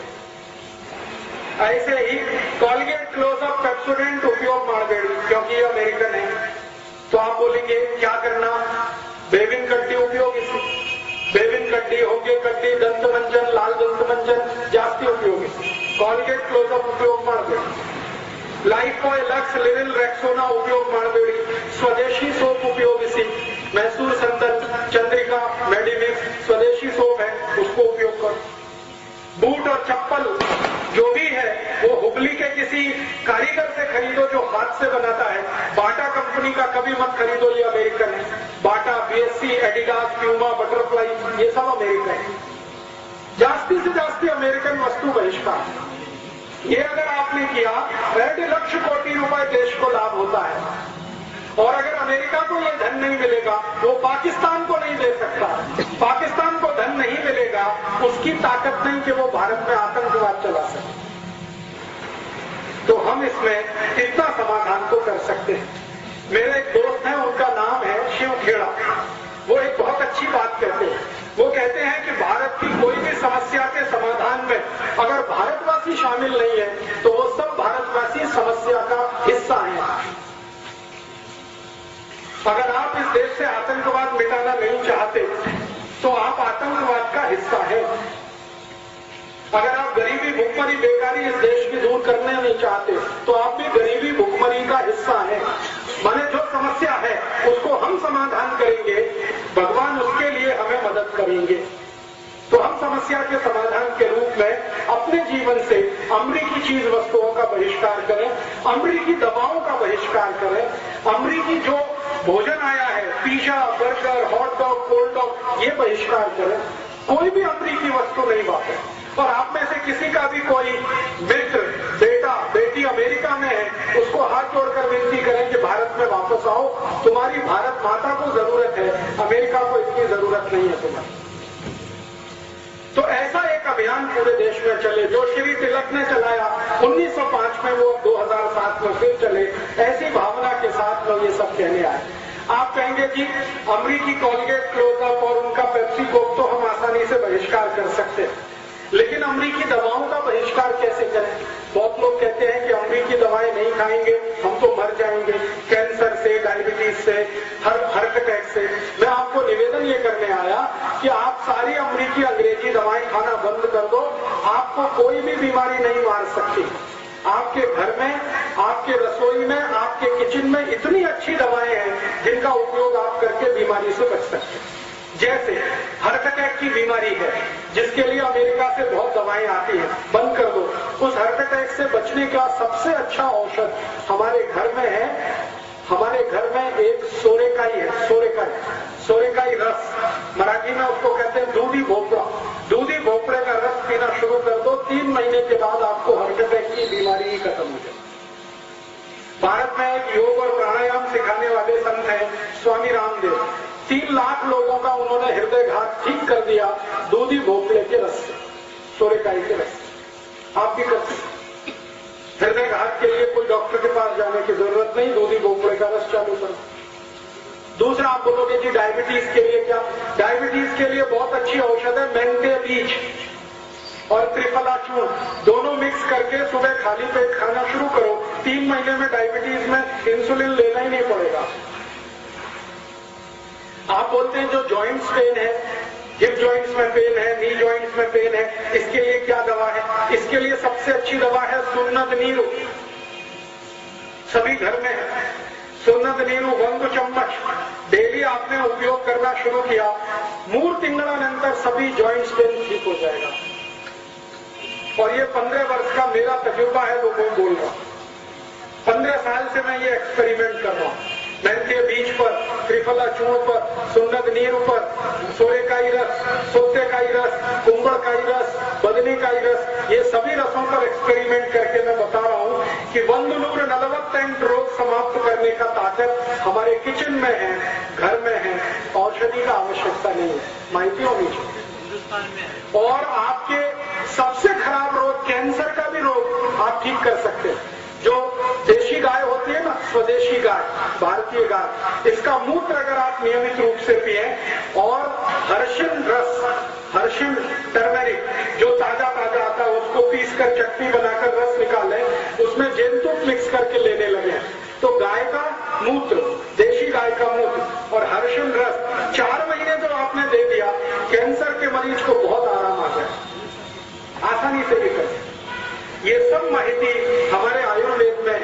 अष्टांग हृदय में है, बड़े बड़े ग्रंथों में है, आप सिर्फ ले लीजिए माहिती। अब बहुत लोग कहते हैं राजीव भाई आपने तो सब पढ़ा है, हमको तो माहिती नहीं है। मैंने ये सब ग्रंथ पढ़ने के बाद कुछ छोटे छोटे पुस्तक बनाए। एक पुस्तक बनाया गोमूत्र चिकित्सा, एक बनाया स्वदेशी भारतीयता, ऐसे बहुत पुस्तक है। यहाँ पर हमारे कार्यकर्ताओं के पास है, आप चाहे तो ले सकते हैं, ये गाड़ी में है। इन पुस्तकों में 148 रोग समाप्त करने का माहिती है। गाय के मूत्र से, मेंथी बीज से, बदनीकाई रस, कुंभड़काई रस, सोत्सेकाई रस से। और जो मैं आपको दूसरी माहिती दे रहा था श्री तिलक के बारे में, स्वदेशी आंदोलन के बारे में, उसकी भी पुस्तक है स्वदेशी मत्तु भारतीय से, कन्नड़ में है, आप ले लीजिए। पुस्तक को मेरा कॉपीराइट नहीं है, सबको कॉपी करने का राइट है। आपको अच्छी लगे आपके नाम से प्रकाशित करिए, हंडी हंडी नगर नगर प्रचार करिए, देश का काम होगा। मैं ये देश के लिए कर रहा हूं, आपको ये विनती करने आया। और ये जो व्याख्यान मैंने दिया, उपन्यास दिया, बार बार अगर सुनना चाहे तो इसका कैसेट है, सीडी है, वो भी ले सकते हैं, कॉपी कर करके दूसरों को दे सकते हैं। मैं चाहता हूं कि जो माहिती मैंने आप तक दी वो माहिती ज्यादा से ज्यादा लोगों तक पहुंचे और देश की समस्याओं का असली जन्म कहां से हुआ और कैसे हम इनका निदान करें वो सबके समझ में आए। तो शायद ये गणपति उत्सव मनाना हमारा सार्थक हो जाए। गणपति उत्सव की सबसे बड़ी सार्थकता है कि जैसे आजादी और स्वराज्य लाने के लिए गणपति उत्सव उपयोग में लाया गया, वैसे ही स्वराज्य बचाने के लिए ये गणपति उत्सव का उपयोग हो। यही भावना से मैं यहाँ आया, आपने बड़े ध्यान से सुना, मैं आभारी हूँ। और खड़े रहकर मेरा वक्तव्य लगभग 2-2.5 घंटे आपने सुना, इसके लिए और भी आभारी हूँ। आप यहाँ से जाएं तो संकल्प लेकर जाएं कि अपने जीवन में भारत की समस्याओं का समाधान करने का तो प्रयास करेंगे, समस्याओं का अंग नहीं बनेंगे।